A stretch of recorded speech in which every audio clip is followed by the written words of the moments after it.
Yes, sir. Yes, sir. What's good? What's good? As y'all already know, this is the Brainz podcast. We got my man BG31 in the building. Our guy, One Trey Rock.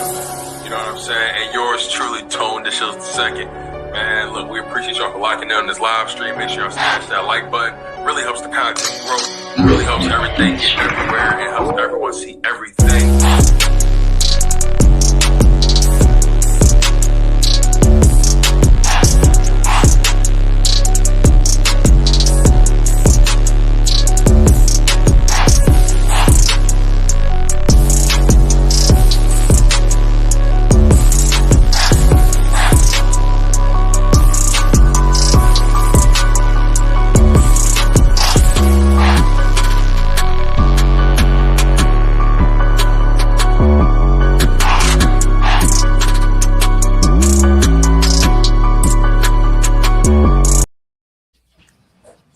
What's good? What's good, beautiful people? We are back with another long-awaited edition of the Brainz podcast, episode 9 to be exact. And as you can see, I'm joined by the good brother BG31. My God, how has it been? Long time no conversation. Long time no see. Long time no love. What's good? I'm just happy we here. We here now. You know, we got here, man. I've been missing my boy Tone the Shields in the building, but you've been doing big things. It's been on me. I'll wear that. It's been on me, you guys. It's all good, man. You've been doing your thing out there, man. Salute to you and what you're doing out there. The grind don't stop. And, man, there has been a lot of good Eagles football since the last show, my God. Woo! We got a lot to touch on. A lot, man.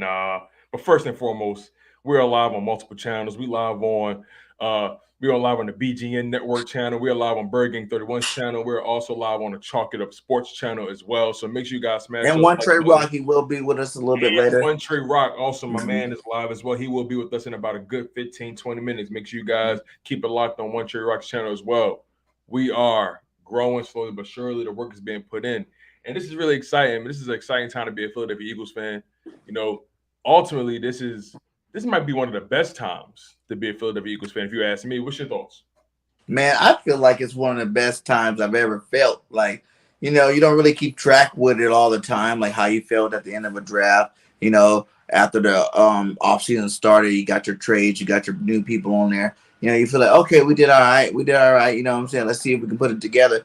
But, man, after this offseason so far, man, I am on cloud 9, man. I really feel like we really attacked areas that we need to improve. You know what I'm saying? Like some of the things I said at the end of the season we need to improve. I seen that they went out and improved those areas, you know, specifically linebacker. You know, I said we need 3 new linebackers in here, and we got 3 new linebackers in here. You know what I'm saying? So there's a lot to be happy for with the Eagles. The draft was amazing. I'm sure we're going to talk about that. And just the offseason pickups, man, that we picked up, man. They all have a role. They all got a place, you know, in the puzzle, you know, that we got, that is the Philadelphia Eagles. And I think they're going to fit nicely inside those pieces. They're going to fit nicely inside that puzzle. And it's going to be a nice season this year. Yeah, it's interesting because the draft definitely didn't really pan out exactly how we thought. But I think for the most part, we covered a good amount of bases. And if you think creatively, this is pretty much – actually, you don't got to really think creatively. This is Howie Roseman's best draft. This from a philosophy perspective, from a patience perspective, from allowing the board to come to him. I really love everything that Howie Roseman did with this draft class, man. And I know we all went back and forth about, you know, Drake London and guys like Derek Stingley and Sauce Gardner and Tron Walker, Jordan Davis, the guy we managed to snag at pick 13. And it's so interesting when you think about how things panned out, because who would have thought Drake London would have went in the top 5, top 10? He went pick 5, right? Like I told you guys he was the best. No, like, that's what people assume. It all got to pan out. It all got to play out, right? I'm telling you, man. I watched enough of his tape to know that it's kind of the same things we talk about Jordan Davis. With size like that, ability like that, you don't have to be dominant your first year to be good. You know what I'm saying? Like with that kind of size, that kind of separation from cornerback, these 6 foot, 5'11" cornerbacks when you're 6'4" with cleats on 6'5", you know what I'm saying? It's easy to get open spots for your quarterback to throw you the ball, to get receptions, to get yards. Plus, he's not a small guy. It's not like you're just going to hit this guy and he's going down. Like, he's a big physical receiver, 225. Man, that's why I wanted him so bad. Because I feel like we got a little guy in Devontae Smith. He'd be perfect opposite side of him. But that being said, Howie Roseman went and got A.J. Brown, which I think is way better than any of these receivers in the draft this year. And then you think about it from this perspective. A.J. Brown is relative. He came into the league young. I think he came in at 21. Mm-hmm. So he has already established himself in this league as somebody that you can trust with the ball in his hands. You can trust him on you can't trust him to be a red zone threat. You can trust him to be a threat all across the board, and it's really exciting because nobody saw that coming in particular. The way it happened, right? Who would have thought? You knew it was a move coming. You just didn't know where it's coming from. Exactly. And what position. If I'm being honest, I thought we would draft a wide receiver before trading for one because of the money factor. Money talk and BS walk. And Howie Roseman, throughout the offseason showed that he wasn't willing to pull the trigger on these big name, big money wide receivers. But clearly he was playing possum. And he was waiting until the getting got good. He was waiting until a team had no other choice but to make a move. And I think he got the better of that deal. You gave up a first-round pick and a fifth-round pick just to get A.J. Brown. That's an 18th overall pick at that. Yeah. So the value is tremendous and the upside is insane. 4 years, $100 million deal. More than half of it is guaranteed. So the contract definitely works in our favor from a cap space perspective. And I know you gotta wait till 4 years, but to get a guy right now, Pro Bowl ready. You know what I'm saying? 3,000 yards, 24 touchdowns. He's Pro Bowl ready. He's had 1,000-yard seasons twice in his 3-year career. He could have had it last year if he didn't get hurt. You know what I'm saying? This guy's a fucking play. Could have been his best year. Last year could have been his best year if he never got hurt because he was already eclipsing. He was on pace to have at least 12 to 1,300 yards. He was on pace for that. Yeah, and then even to top it all off, now you want to sweeten the pot by saying he's our quarterback's best friend in real life. Literally. Not just some guy that he likes watching, not just another guy that you got that was another superstar for another team. It's his best friend.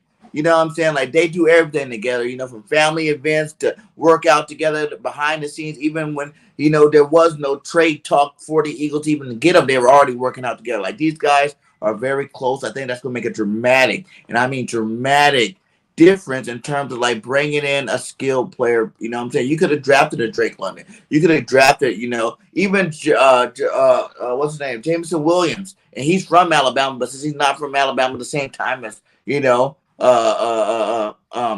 Hurts, it wouldn't have been the same effect. You know what I'm saying? They will still have to find each other, figure out each other, learn each other's tendency. This guy hangs out with this guy. They know things. You know how it is when you got your best friend. Mm-hmm. You know what I'm saying? You guys hang out. When you guys are out there passing, you guys simulating Super Bowl events, doing all kind of passes, out there. And it's usually coming out a lot smoother when you're playing with friends. It's less pressure on you, man. And the fact that you pairing this guy up with Devontae Smith, man. I told everybody, that 912 yards for Devontae Smith is just as good as Waddle's, 1,300 yards, and Chase's, whatever, because those guys went into situations where they didn't have to be the man. Devontae, from the moment we drafted him, we pinned him number one receiver, number one target on our team, and he wasn't ready for that yet. You know what I'm saying? He was getting double teamed every game, in all fairness. Yeah. And he wasn't ready for that. His skill level wasn't ready for that. His acknowledgement of the NFL wasn't ready for that. Not saying he can't ever be, but this is going to make that process a lot smoother and a lot faster. We're going to have 2,000-yard receivers. We've been waiting so long for 1,000-yard receiver. that I really believe with the addition of AJ Brown, we're going to end up having 2,000-yard receivers this year. Because I think both of them are going to do it. Because, like I said with Hurts, too, it's going to be like you have one to where it's not like, oh, they have to do so much more. Like they have to get all these receptions. Remember D-Jax when he used to get 1,000 yards? Like it wasn't that he caught 100 balls. You know what I'm saying? He just caught enough good balls, that he was able to take it a distance on to rack up them yards fast. And I really believe that's how our offense can be. The speed that we have with an A.J. Brown, a Smith, a Quez Watkins, these guys are bona fide studs. You know what I'm saying? Like, and I'm giving, because I would have been fine. Hear me out. I would have been fine with Quez being number 2 this year. I just thought we might have had to get another rookie, whether it was that first round pick or a second or third round pick to fill in that third spot as a threat. You know what I'm saying? But I would have been fine if Quez was. 'Cause I really believe, like, if you look at the process, you know what I'm saying? No one in the history of any content creator, any news person, no one can tell you how Jalen Hurts is going to be this year.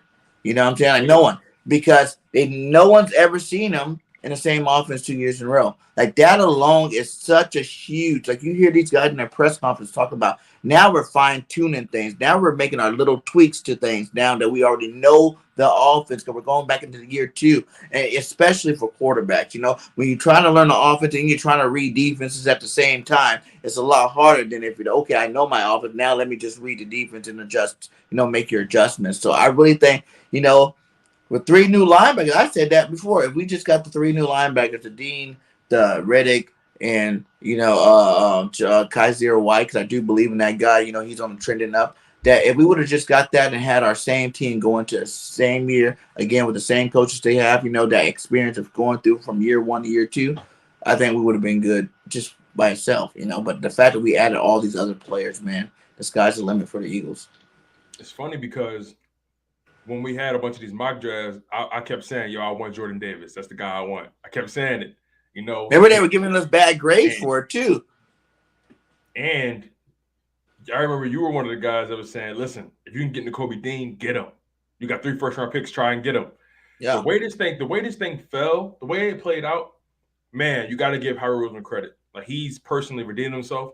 We're at that point now, if I'm being completely honest with you, the ball is completely in Jalen Hurts' court. What I wanted from this all season was I wanted Howie Roseman to completely wash his hands of the situation. And what I mean by that is I wanted Howie Roseman to put the necessary pieces in play so we can say without a shadow of a doubt, you know what? Howie Roseman is not his fault this time.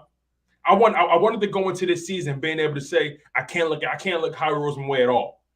And that's where we're at right now. Even if we don't find a corner, the way he's positioned this team, he has positioned this team to be competitive internally and externally. Let's be totally frank about this. I know we have a lot of corners on the roster, especially young guys that are trying to compete for that cornerback 2 spot, like a Tay Gowan, Kerry Vincent Jr., Zach McPherson, Josiah Scott. I hate to break everybody heart, but I don't think we're going to get a corner, man. Craig, to your point, right? That's exactly where I'm getting to because – you got guys like Craig James, and then they also brought in 3 cornerbacks from the undrafted rookie pool in Mario Goodrich and also brought in Josh Jobe and Josh Blackwell. So they are literally saying to if your name is not Darius Slay, or if your name is not Devontae Maddox or Anthony Harris, you're competing for everything. Facts. And I like that because what that does? That squeezes out the talent. You get what I'm saying? It helps the cream rise to the top. At the end of the day, iron sharpens iron. And those guys are going to compete for that cornerback 2 spot. And if I'm being honest, like you said, I don't think we're going to go get one because I know everyone wants James Bradbury. His price tag is going to be a little too high. And there's 2 other reasons, man. One is, if you can have, like you just named off 6 cornerbacks, right? We're only talking about one position here. 9. Yeah, 9 cornerbacks, right? We're only talking about one position as opposed to 9 players. For one spot. If your scouting department can already have 9 players in the building and they can't do a number 2 role, you know what I'm saying? Like, what's your scouting department? That's trash. 9 players, we traded Zach Ertz, one of the all-time great Eagles, for Mr. Tay Gowan, you know what I'm saying, and pick or whatever. You know what I'm saying? Like, you're trading assets for other assets that you don't even have a clue what they can do. You know what I'm saying? Like even like the 3 safeties that we're talking about that we have 3 other safeties, including F, Kayvon Wallace. You know that other bull, I forgot the name. And then you're looking at guys we like also brought in the safety as well. We brought in Reed Blankenship. yeah. And so you got people here that they have to be able. You like he said, Harry Roseman said it best. He goes, even a Super Bowl team this year is going to have holes. You know what I'm saying? Because like realistically, all we do is go for our biggest holes at the beginning of the offseason. This is what we need to fill ASAP. You know what I'm saying? And as they start filling those holes, the fan just finds the next thing, the next thing, the next thing, the next thing, until there's no more things. In reality, we're never going to have that season where you can be, I'm looking at a team with 0 holes. Like all these players, all 22 starters, you know, are legit and they're legit and they're going to do big things. You know what I'm saying? Because it's hard. It's like you got to get lucky with the draft with players. You got to get lucky in free agency and put into price tags. And then you got to have your own homegrown, you know, develop at the rate that they're supposed to develop. But in terms of being close to that, the Eagles are right there. Like, you know, Jalen Hurts' second year, you know, big uptake. You know what I'm saying? Like, people hate it. Like, you guys know me. I'm the hugest Jalen Hurts guy. You know, like, people hate it, but he was literally the 6th most productive quarterback ever in that first year starting. Like, ever. And people act like that is so bad. Like, they're wondering, can this guy improve? Like, 6. You know what I'm saying? Like, if the dude was down, how many quarterbacks you think have been to the league? You know what I'm saying? Like, thousands of quarterbacks, right?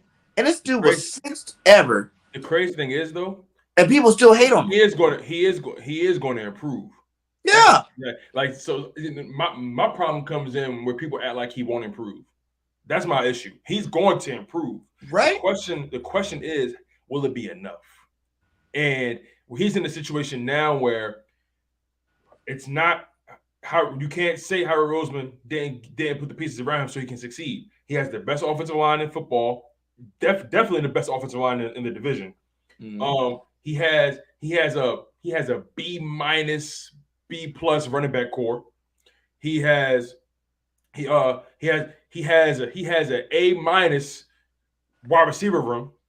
The reason I say A- is because you still need to find out how good Quez Watkins can be, and you still and that number 4 wide receiver position you have Zach Pascal there, and you still got to figure out what you're gonna do with Jalen Reagor and or Greg Ward. But the bottom line is, if you think about it from top to bottom, the way that wide receiver core is built, it's built very well. You got your big, strong, physical wide receiver. You got your route running technician in Devontae Smith.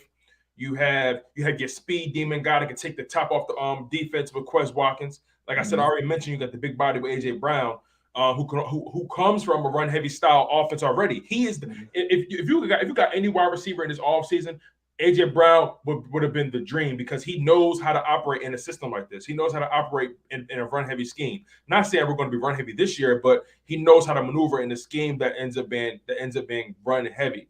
And like I said, having the best offensive line, a B- to B rated running back room, a solid A- a wide receiver core.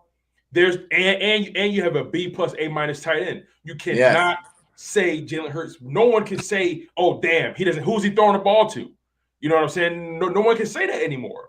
So it's going to be really interesting to see how it pans out. And with that, it's like, there's one thing I don't really like about the whole scenario thing. Like, it's like, yes, you know, we got AJ Brown. All of a sudden, he has a plethora of weapons. It's like, I see why you do it, but it's like, even without AJ Brown, like those weapons that you're considering weapons now, you didn't consider those guys weapons before we had AJ Brown. You know what I'm saying? You considered Devontae. You know what I'm saying? A lot of people didn't consider all these guys. They're like, oh, we got to see if Quest is going to do it. We got to see if, you know, Pascal can step up. We got to see if Reagan can step up. We got to see if Miles going to do something. You know what I'm saying? But as soon as we get, you know, AJ Brown's like, oh, we have a plethora of weapons, so many. You know, now it's like so much pressure on Jalen. I really don't even see. You know what I think it is? I think that move made less pressure on Jalen. You know what I'm saying? Less pressure, because now you know, even if you look at that, don't even look at just the AJ Brown move, right? You already did the Devontae Smith. You already know Devontae. So that's 2 receivers, your best 2 receivers on your team. You guys are boys. You know what I'm saying? But then you brought his tight end from college, you know, that had a good career with OU that year that he was with them. He had concussions, so he was out for a year. Then he came back with SMU.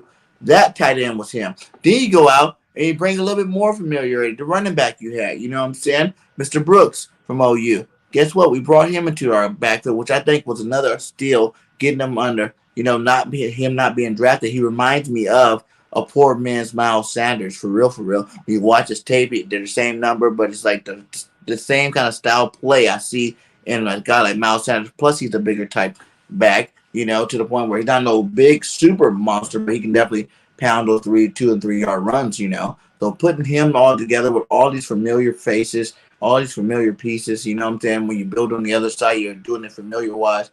Man, it was smart play. You bring in a guy like Reddit from the area, you know what I'm saying? Happy to play at home. Now he can play in front of his family and friends, you know what I'm saying? Kaiser White's from the area, you know what I'm saying? You're bringing all these homegrown players and putting them all under the same umbrella where you're really building a football team. People think it's talent, man. Like I said, if it was about being the best quarterback in the league, Brady would have 20, Aaron Rodgers would have 10. You know what I'm saying? Like, Super Bowls will come a dime a dozen for these guys. If you don't realize, Super Bowls are team, and it's about the best way to build a team is to get a lot of familiar faces together so they can bleed for each other, they can fight for each other, and go out on that field and play some good football. And I think Howie Roseman definitely did it this offseason. Yeah. And at the end of the day, I still believe there is some sort of pressure on him because of the simple fact, not just the fact that there's weapons around him, right? The schedule is weaker. The NFC is weaker. On top of that, the team is very much in position to get a quarterback next season. So when you think about all those, I don't think the schedule is weaker, to be honest. Maybe he doesn't feel pressure, but the reality is that if he doesn't improve enough or if he doesn't get it done, they're going to ask him. Now, I'm not of the mindset of, damn, well, I'll put you like this. I believe these guys should have a more fair chance of developing. But the unfortunate reality is the NFL doesn't allow guys time to develop because they look at it as, okay, we got this quarterback on this 4-year, 5-year deal as on a rookie contract. We got to win the Super Bowl with him now. But you do. But that's always been the case. No, and you do because you have to pay him. So the rules shouldn't necessarily change for Jalen Hurts. But what I will say is this: I don't like how people are so low on him, and the reason that being is because he's second-round pick. Because these first-round picks, they don't crucify Zach Wilson the way they crucify Jalen Hurts. They don't crucify Trevor Lawrence. He had a terrible first year. They haven't crucified Tua like that. Like they ain't crucifying Tua like that. But my man, but Hurts made the playoffs. Tua never made the playoffs. So it's like people are literally picking and choosing, and they're cherry picking this kid, and it's unfortunate. But I trust that he has the mental wherewithal to move forward, and I also trust that he can actually do the most with these weapons. I got a strong feeling he's going to surprise a lot of people this year. But ultimately it's going to be a sight to be seen. But let's move the conversation forward. Let's talk about the NFC East. Let me ask you this: should the Philadelphia Eagles win the NFC East? Yes. We should, a straight yes. I don't even need to explain it. You should just see the talent on our roster is that I think we have the best talent in the NFC East. You know what I'm saying? I think we have one of the best talents if you want to go NFC in general. You know what I'm saying? We got a really talented roster. And the additions were such big additions that you really can't quantify. You really don't see it until we see it on Sunday. You know what I'm saying? You're not going to really be able to see it.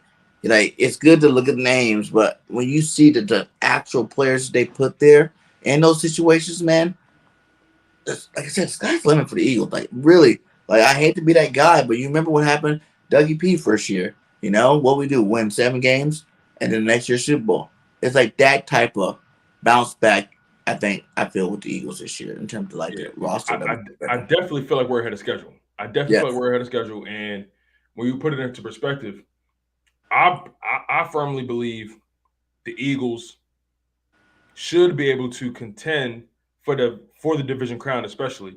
And I don't see why this team can't win 11 and 12 games, just based on how the schedule looks. Right. And the schedule should be dropping very soon. Is it up yet? But so far we play the Vikings on Monday Night Football week 2. We play the Lions. We open the season week 1 against the Lions, and we got the Cowboys on Christmas Eve. What's your thoughts on the schedule that we know so far?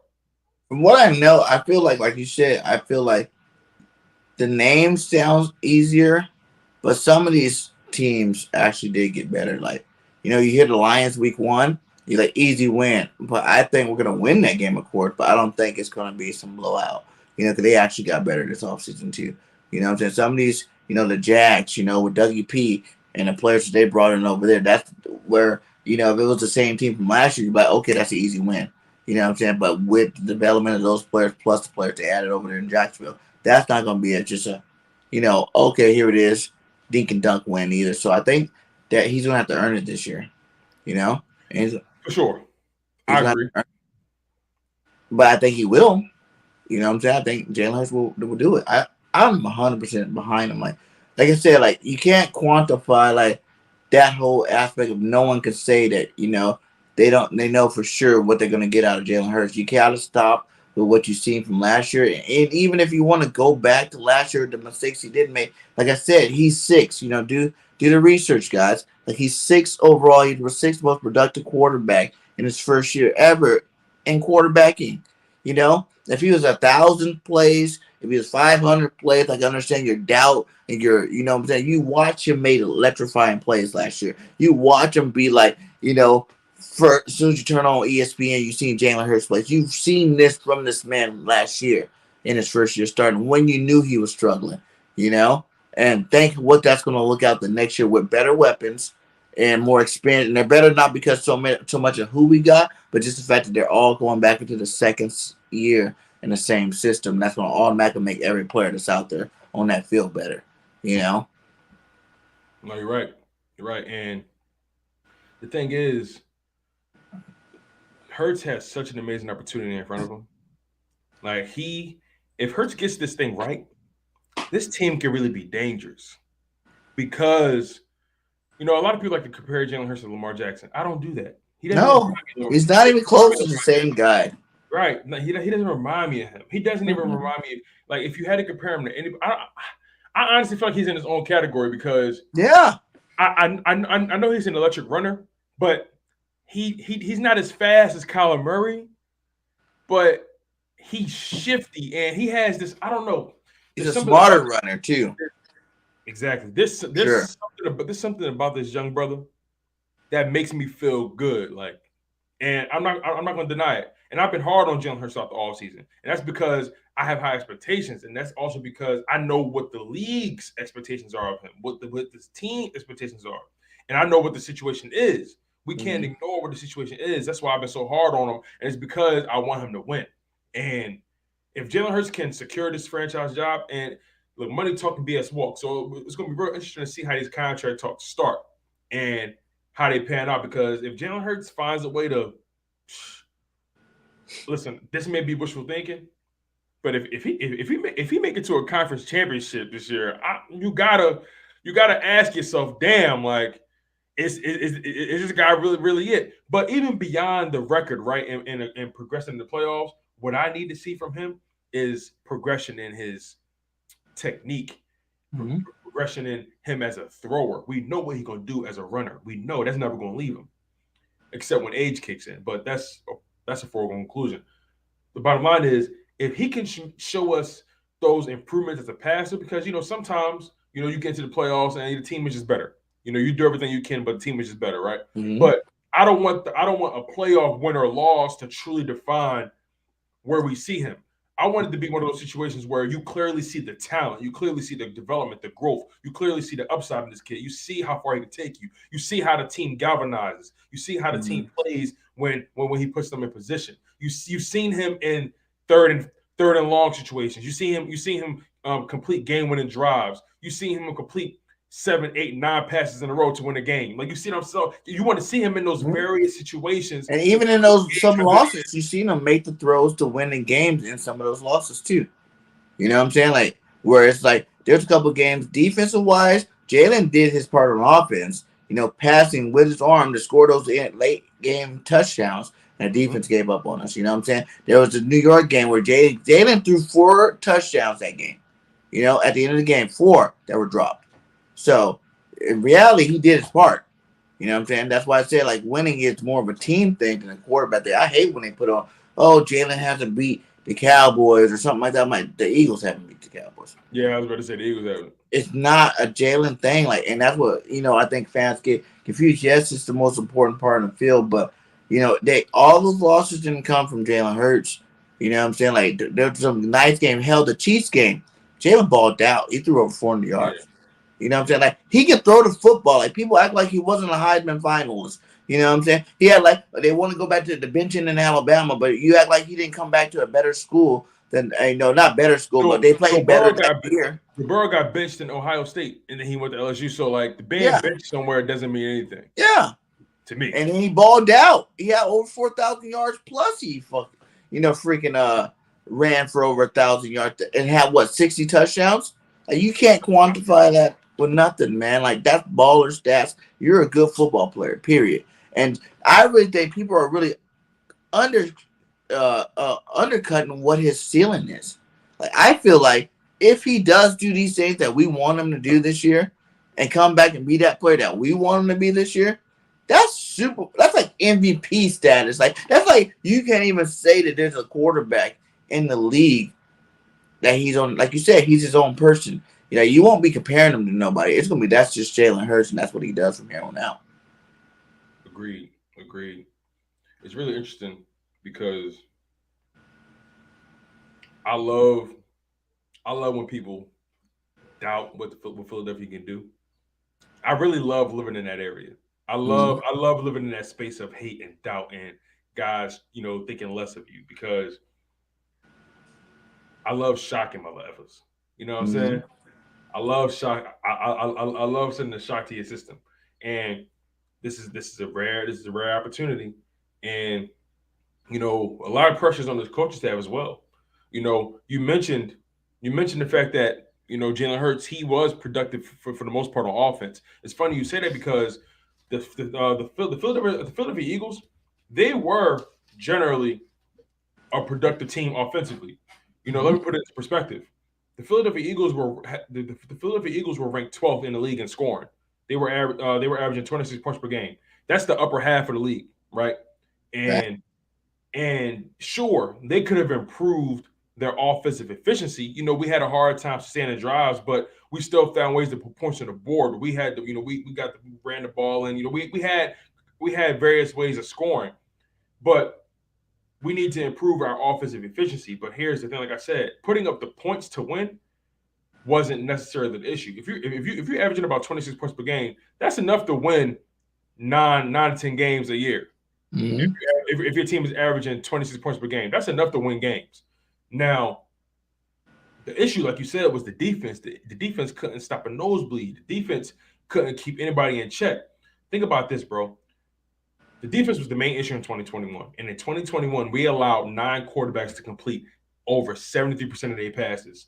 5 of those 9 quarterbacks completed over 80% of their passes. And then one of them completed 90% of their passes, and that was Derek Carr. When you're allowing quarterbacks to sit behind the line of scrimmage, knit sweaters, make tea, tuck the baby in, burp the baby, you're allowing them to do so many things behind the line of scrimmage, you're not getting no pressure. What do you expect to happen to your DBs? They're going to keep getting gutted because the game is not conducive to what DBs want to do. The game is going to allow wide receivers to be physical, push off, do whatever they want to do. So you cannot keep blaming the DBs for the defensive line not being able to get pressure. And it wasn't even all just the defensive line. It was the linebackers. I'm telling you, that quarterback can take 2 steps and attack the linebacker. But listen, to your point, right? It's easy for me to put pressure on the linebackers. I can do that when we're blitzing because now we couldn't even get pressure on blitzes. So, but we got to put the onus on the defensive line to put more pressure on the quarterback, because it's a combination of them not getting pressure, and it's a combination of the receiver or tight end getting open fairly quickly. But listen, the reason why I say that is we did good against the run. We did good against the run on D-line. You know what I'm saying?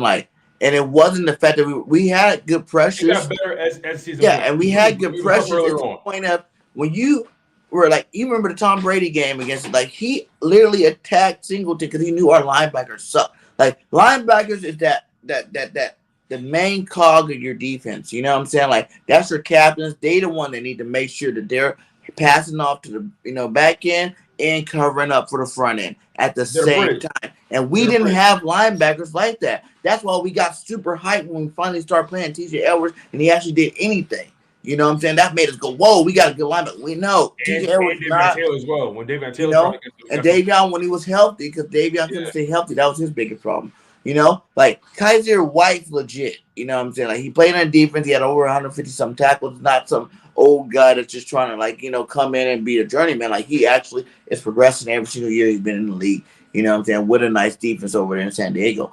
And, you know, you got Reddick, who, you know, we ran a lot of that 5-2 where Avery was coming off that end, but it was more like a sub package every now and then. With a guy like Reddick, you can run that every single down, like for the most part. That's what you're gonna do. You don't pay that guy that kind of money not to just make him go after the pass rush, after the quarterback every single down. You know what I'm saying? That's his job. You went out and got the biggest man, the biggest, most athletic, the myelada of the freaking defensive line, and Jordan Davis. His floor is just being a run stuffer because no matter what you say, a man that size is going to take it's going to take 2 men to stop him. You know what I'm saying? It's going to take 2 men to plug him up. You know? So that alone, that's the floor. His upside, his strength, woo!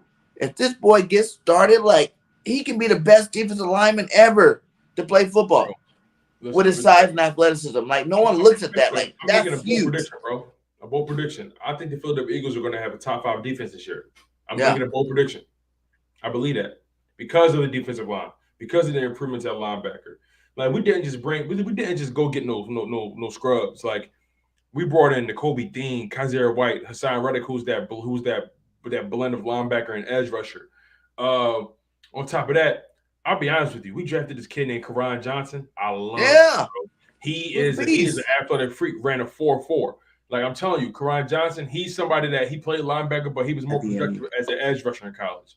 So it's going to be really interesting to see how this stuff pans out. The bottom line is there's pressure on all these young guys to succeed because there's someone in here that's going to want to take your job. Like, for example, you got Davion Taylor and Sean Bradley and TJ Edwards in the building, but then you brought in guys like Kaiser White, you brought in Nakobe Dean, you brought in Karan Johnson, you still got Patrick Johnson right there, you still got Jacoby Stevens. On top of that, you know, bringing in all those cornerbacks in the undrafted rookie pool, all these. Listen, this competition going on defense, and the best guys will rise to the top. It's really that simple.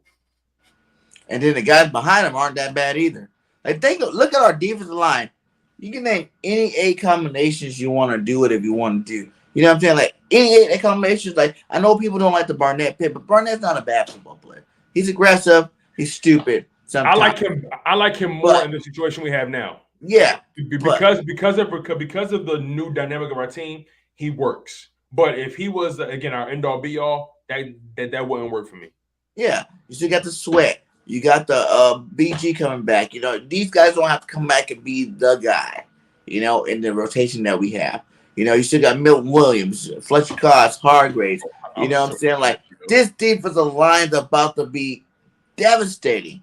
Well, we're gonna be top 5 in sacks this year. I'm telling you, I'm booking it. We're gonna be a top 5 defense. We're gonna be top 5 in sacks. I really believe that. Oh yeah, and turnovers in general. You know what I'm saying? Like, these type of players, like, I'm not gonna say Nakobe Dean is gonna be a Parsons, you know, because Parsons is one of a kind.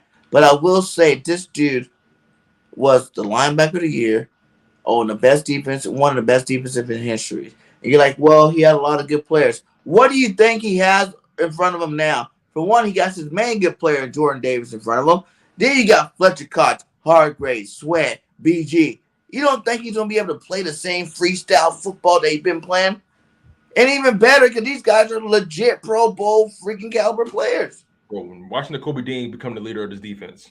I really do. That was my hot take. Like I'm telling you, like, Nakobe Dean could win Defensive Player of the Year. Definitely Rookie Defensive Player of the Year. For sure. Like, that's how talented I think this guy is. Let me ask you this. Do you think now look, the good thing about this linebacker room is everyone is pretty much in 1-year deal situations outside of Hassan Reddick. But you think about TJ Edwards, contract expires into the season. Kaiser White contract expires into the season. You know, like I think there's about maybe 2 years left on maybe a year left on Davion Taylor and Sean Bradley's contract, maybe 2 years, whatever. But my point is, they're not tied to TJ Edwards. You get what I'm saying?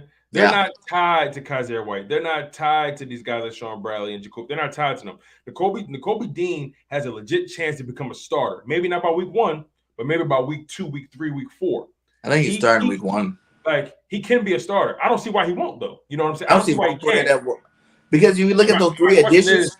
Hold on, real quick. My ultimate question is: Do you think he can and will he beat out TJ Edwards? Yes. I think he's better than TJ Edwards coming in right now. Better linebacker.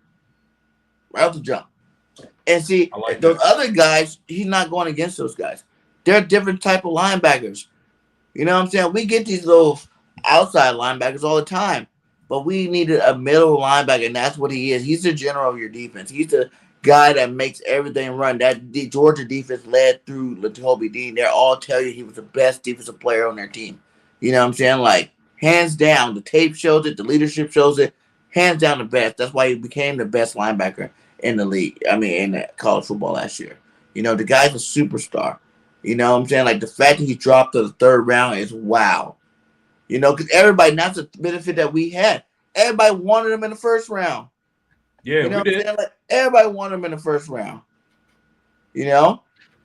And we got him in the 3rd, plus we were able to still get the other guy, Jordan Davis, in the 1st. So, you know. Yeah.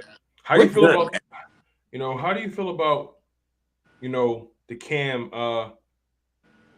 let's go this route. Let me ask you this question straight up. Do the Eagles have the best defensive line in the NFC East? Yes. I agree with you. I really think we got, name another better defensive line, really. The combination, right? See, a lot of people think it's just all about names. Those top 4. It's the combination. It's the ability to rotate and keep guys fresh. We arguably have the most depth on defensive line. I was looking up these other teams, right? I was looking up, let's be totally honest. The Giants defensive line not messing with us, and the Cowboys defensive line not messing with us. Mm-hmm. In my humble opinion. I was really comparing us to the Washington football team because their defensive line is actually more comparable.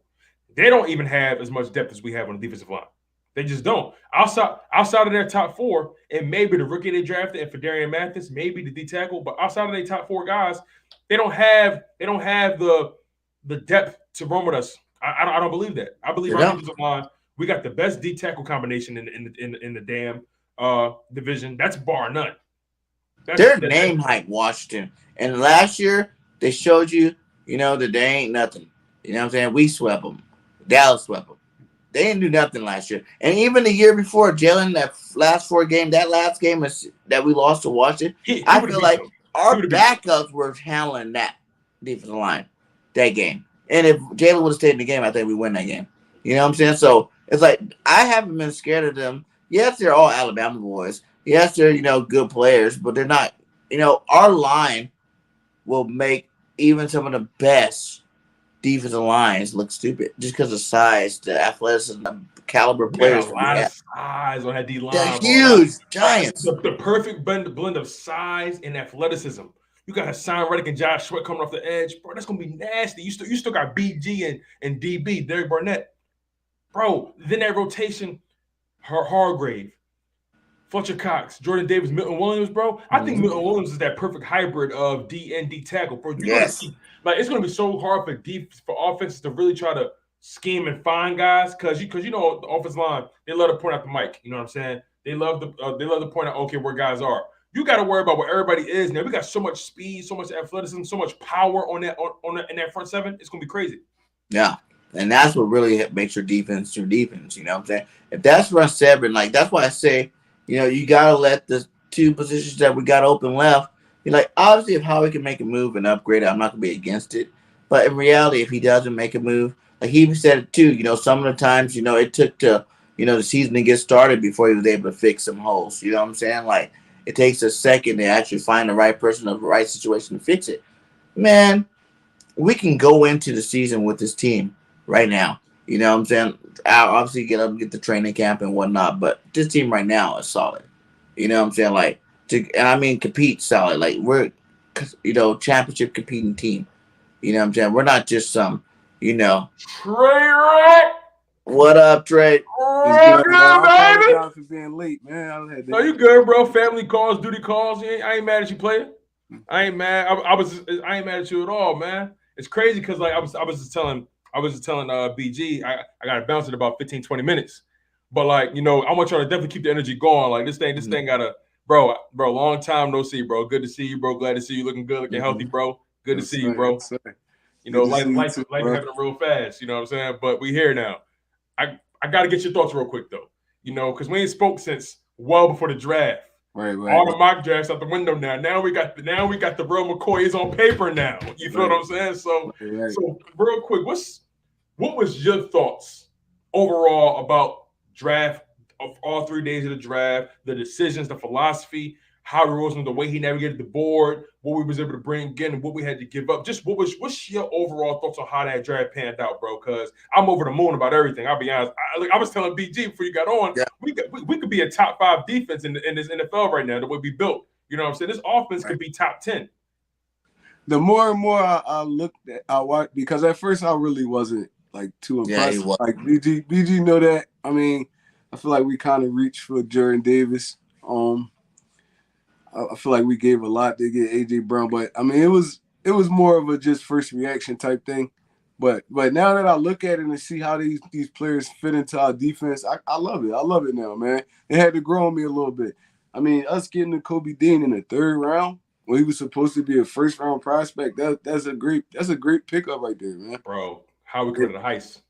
I was a little like confused about the tight end thing because we definitely needed like D-back help. But I mean, bringing in a Josh Jobe, like dudes like that, I feel like these dudes were supposed to be drafted. I mean, any other draft they would have been drafted. So, I mean, it was a deep draft, man. It was a lot of players that went off the board late and stuff like that. So, I mean, I'm not really drafts ever. Yeah, it was one of the deepest drafts I've ever seen. So, I mean, you can't complain, man. You can't complain. We could find like a number 2 corner out of one of these unrestricted free agents, or even somebody we got on the roster. I feel like we're gonna be set. I mean, that's the beautiful thing. That's the beautiful thing about it, bro. Because when you think about, I was just naming all the corners we got on the roster right now, right, and the guys we brought in.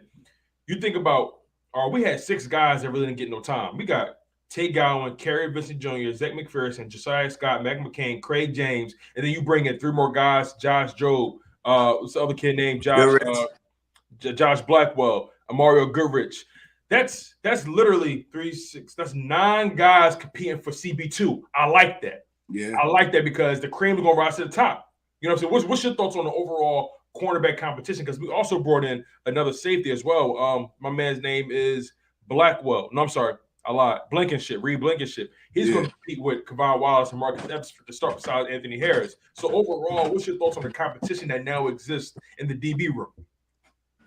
I always said, man, you don't need 3 great corners to compete in the NFL. You need, I mean, we got Darius Slay, Avonte Maddox, one of the best nickel corners in the NFL.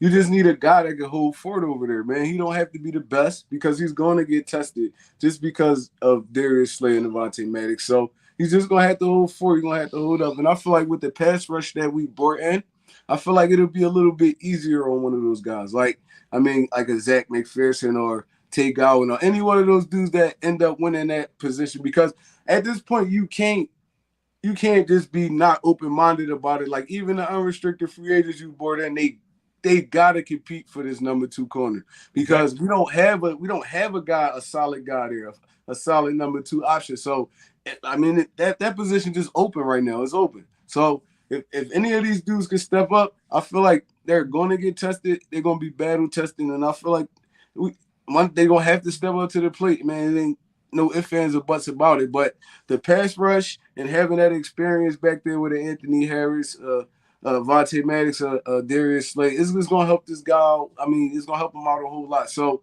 whoever win that job, I'm rooting for him. Facts, man. You know, what's your thoughts on the schedule that came out so far? You know, we played the Vikings on Monday Night Football, Lions Week 1, Cowboys Christmas Eve. You know, I'm trying to shit in their stocking. So, yeah. You know what I mean? What's your thoughts on that, what we heard so far? I mean, it's favorable, man. It's real favorable. Like, we get Detroit Week 1. That's our first away game. So, right. I'm fine with that. I mean, going up against Detroit in Detroit, I'm cool with that. I feel like that's a win right there. Okay, real quick, the schedule is officially out. All right, I'm about to share this with y'all. Hold on 1 second. You gonna put it up? Yeah, I'm about to put it up. Right, I got it right here. All right, you just got added on, BJ. There we go. All right, here we are. This is where we are. All right, let me zoom in on this a little bit. All right, so this is it, y'all. This is what we asked for. We got Detroit Lions week 1, Vikings week 2, Washington week 3, Jaguars week 4, Cardinals week 5, Cowboys week 6. Then we got our bye week. So we got our early bye this year. So then we got Steelers week 8, Texans week 9, Washington week 10, Colts week 11, Packers week 12, Titans week 13, Giants week 14, Bears week 15, Cowboys week 16, Saints week 17, and Giants week 18. So what's y'all instant reactions to this schedule? All right, so those first 5 games, I feel like we go 4-1. The only team I see us really struggling with in that stretch, and we always struggle with this team, is Minnesota. I don't know, for some reason we always struggle with Minnesota, bro. Any year we play them, we always struggle with them. I mean, we probably get over probably once in a while, but they usually play us hard. So yeah. I feel like that week 1 game, that's a dub. Minnesota is up in the air for me. Washington, I feel like we beat Washington that first game. It's going to take probably to the next game we play him for Winston really get his feet up under him over there. So I feel like getting them early is a little bit better. Right. I feel like we beat Jacksonville. It's going to be a hard-fought game against Arizona. And Cowboys at Dallas. The first one we play them at home first. We play in Philly the first time, all right. Yep. I feel like we take that one too. So that them first 6 games, I feel like we go 5-1. So you said we go 5-1 before the bye. Yeah. That's very possible because D-Hop is going to be suspended for the first 6 weeks. So D-Hop is going to be a non-factor. Mm-hmm. They do got AJ Green over there. Who else they brought in? A wide receiver over there. They drafted somebody. I forgot the rookie from last year, Moore, I think. They got Rondell Moore over there. And they drafted a receiver too. I can't remember who it was. Mm-hmm. But overall though, I think if I'm being all right, so I think 5-1 is definitely the ceiling. I think we can also go 4-2. Mm-hmm. I wouldn't be surprised if we slip up in one of those division games. Right, yeah. Probably lose the Dallas. Right. But to your point though, I think the schedule, in my humble opinion, is favorable. I actually don't mind how this thing pans out. I actually like our schedule much more this year than did last year because I think last year from week 2 until week 4 or 5, it was like a gauntlet. We had the Chiefs, we had the Buccaneers. It was nasty. Who was it? It was just rough, but I think the schedule is definitely winnable. I'll be honest with you. I don't see why this team can't win 11. I can't see why they can't win 11 or 12 games in the NFC right now. I don't see why they can't. I agree. When I look at this schedule, I see even with how it's set up, we don't really. All right, so we don't really run into an elite quarterback until Green Bay. So it's like fact. You're so right. Elite. Yeah, elite quarterback.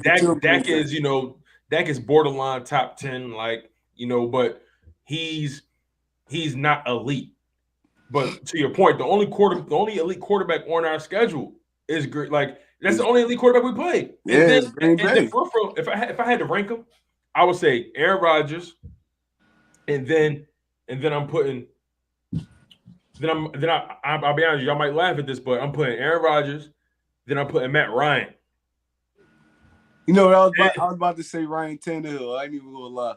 Because Ryan Tannehill, you don't know what you're gonna get out of Ryan Tannehill. He can be a dog on some days, and some days he could just be trash. So I hope we don't run into him that day he a dog. Right. Well, we're gonna be home, so hopefully, we throw some Philly cheesesteaks his way. You know what I'm saying? Right. Maybe he coming with a stomach ache or something. But yeah, BG, you was about to say something? I was gonna say, like, when I look at the schedule, like every team's beatable. Last year I feel like you said, there's more elite teams overall. Even your elite quarterback thing with Aaron Rodgers, their team's not as elite they were last year. You know what I'm saying? Like there was teams on last year where you really had to think, okay, we would need a perfect game to really come out and beat this team. You know what I'm saying? But with the schedule that's out right now, there's some good teams on here, but they're not. None of them put that fear in you like you can't beat them. You know what I'm saying? I don't really like everybody. playing against Jameis Winston either. My biggest fear is to get I don't like revenge playing games. against Jameis Winston, but I don't know why. Jameis like a Joker card. Like it's like you don't know what's going. It's a wild. It's like a draw 4. You don't know. Like he could give you 5 interceptions, then one day he give you 500 yards passing. Like you never know what you're gonna get out of Jameis. So I don't here's really the thing about the Saints though. Here's the thing. They're questionable at a coach. They're questionable from a coaching perspective. Remember, Sean Payton was able to reel in Jameis Winston. Will their defensive coordinator turn head coach be able to be a quarterback whisperer for him? I don't think so because he's defensive minded. Yeah. I'm gonna be honest with you. You actually may see Jameis Winston regress this year because he actually progressed last season, but he got hurt. Yeah, you may see him regress this year. Honestly, I agree. I mean, Jameis always as good as the head coach he got. Mm-hmm. So. Very much because he's so talented. And a play caller. He radioactive. Like he's like he can be successful, but he needs somebody to reel him in constantly just because of he a gunslinger. He willing to take risk. I agree. And like with me, it's just the revenge games that I worry about the most, really. What happened if Carson comes light us up? Every single good player it seemed like that we ever had that went to Washington, they light us up. Mm-hmm. You know what I'm saying? So I do worry about one of those 2 games with Washington lighting us up. Other than that, Dougie P with the Jags, like Jags had a good end of the season. Plus they added some weapons this year too. So it's like, yes, we should win that game, but what if Dougie P has his best coaching game ever? Mm-hmm. You know what I'm saying? Like those things, those things that you gotta look beyond, your X's and O's and look at just these guys are coming in to do something to us. You know what I'm saying? They come in to make a point. And even Tennessee, we got AJ now. They got their first round pick, and they already got Derrick Henry. I like Traylon Burks. I'm curious to see how he does over there. But here's the thing also. Our toughest matchups are at home. I can live with the results. I can live with the results. I can, you know what I'm saying? Like, because Minnesota, we remember the last time they came to Philly, we put their ass on a platter. Yeah. So they might got some. It might be some ghosts floating around, and then Green Bay, we could definitely beat them at home. Look, I understand Green Bay got Aaron Rodgers, but you can't replace 130 targets, 120 targets, and Devontae Adams. You can't replace that. He's going to be dependent a lot on these young guys to really update ante. He's going to be dependent on a Sammy Watkins who can't stay healthy. It's going to be really interesting to see. Like I said, man, this schedule is definitely in our favor, and I don't see why we can't. I don't see why we can't win the division. I don't see why we can't win, depending on how the season plays out. But I just don't see why we can't improve upon a 9-8 record. This is all on Jalen. This is all on Jalen Hurts. You know what I'm saying? This is my humble opinion, but I think Jalen Hurts has so much pressure on him this season. I know he probably don't feel it because even in his press conferences, he making it very clear that this is my team. He made that very clear, and I love the vibe. I love the energy he on. And those top 3, I look at it as like, Jonathan Gannon got the most pressure. The Nick and Steichen share the second most pressure, and then Jalen Hurts, because Gannon, you got all the pieces you need in your toolbox for that defense to run good. You know what I'm saying? Like the upgrade at linebacker, the defensive lineman you added, the pass rushers you added. Yeah, you should do it this year. In your second year. And then you got Nick and Shane. Like, you guys got enough toys. These guys are all taking their second and third year leaps, which is supposed to be your most influential in the NFL. Plus, you got an A.J. Brown. You should be able to scheme these guys open enough to produce a high level. Plus, don't go do what you did last year and try to go into the season and be this super, 40 passing, game. Be balanced. Realize that we had the number 1 rushing attack last year because our offensive line is that built for that. And use those guys to their best abilities. Also, getting the ball to these playmakers on the passing side. So be more balanced. I was actually about to, retort to that because I get what you're saying about not trying to come out throwing 40 times a game. Yeah, you don't want to do that. But best believe, because of what they did this offseason, they're throwing the playbook at Jalen Hurts. Mm-hmm. They're not going to say, hey, listen, we run the ball 30, 40 times. They're not going to do that. Because they already know this year. Did they not? I'm telling you, best believe. But they shouldn't have to. You only do that for the first year player. I know. I'm with you, right? Mm-hmm. But expect, because he averaged between 20 to 23 passes per game, 20 to 20 passes a game for the season. Best believe they want to get him to a point where he can throw that ball 28 to 36 times a game, minimum. They want to, because there's going to be those games where, listen, we can't run the ball. There's going to be situations where you throw it long. There's going to be situations where, look, we need this drive. Can you win it with your arm? Now, of course, his game is predicated. He's going to catch guys off guard. He's going to be able to catch something, run for 20, 30 yards. His game is electric like that. I don't want to change him. I want to expand upon who he already is. If he can become, we don't even need Jalen to be a top 3, top 5 passer. If he can get into that top 10 range of a passer, and you couple that with what he already brings to the table, Jalen Hurts is definitely top tier. If he can expand his game on that level, right. He don't got to throw bullets every game. No, he needs to be able to make the passes he needs to make. Needs to be accurate. Has some anticipation. He can't let that be the reason why we don't succeed anymore. That's all I'm saying. I agree. Right. And plus, I mean, like you said, it's like this schedule is like really favorable, man. And every time we come into a season, they say, "Oh, the schedule is favorable." They kind of disappoint us. So, I mean, we really got to start changing that trend. And it don't just fall on Gannon. It don't just fall on Gannon, Sirianni, Hurts.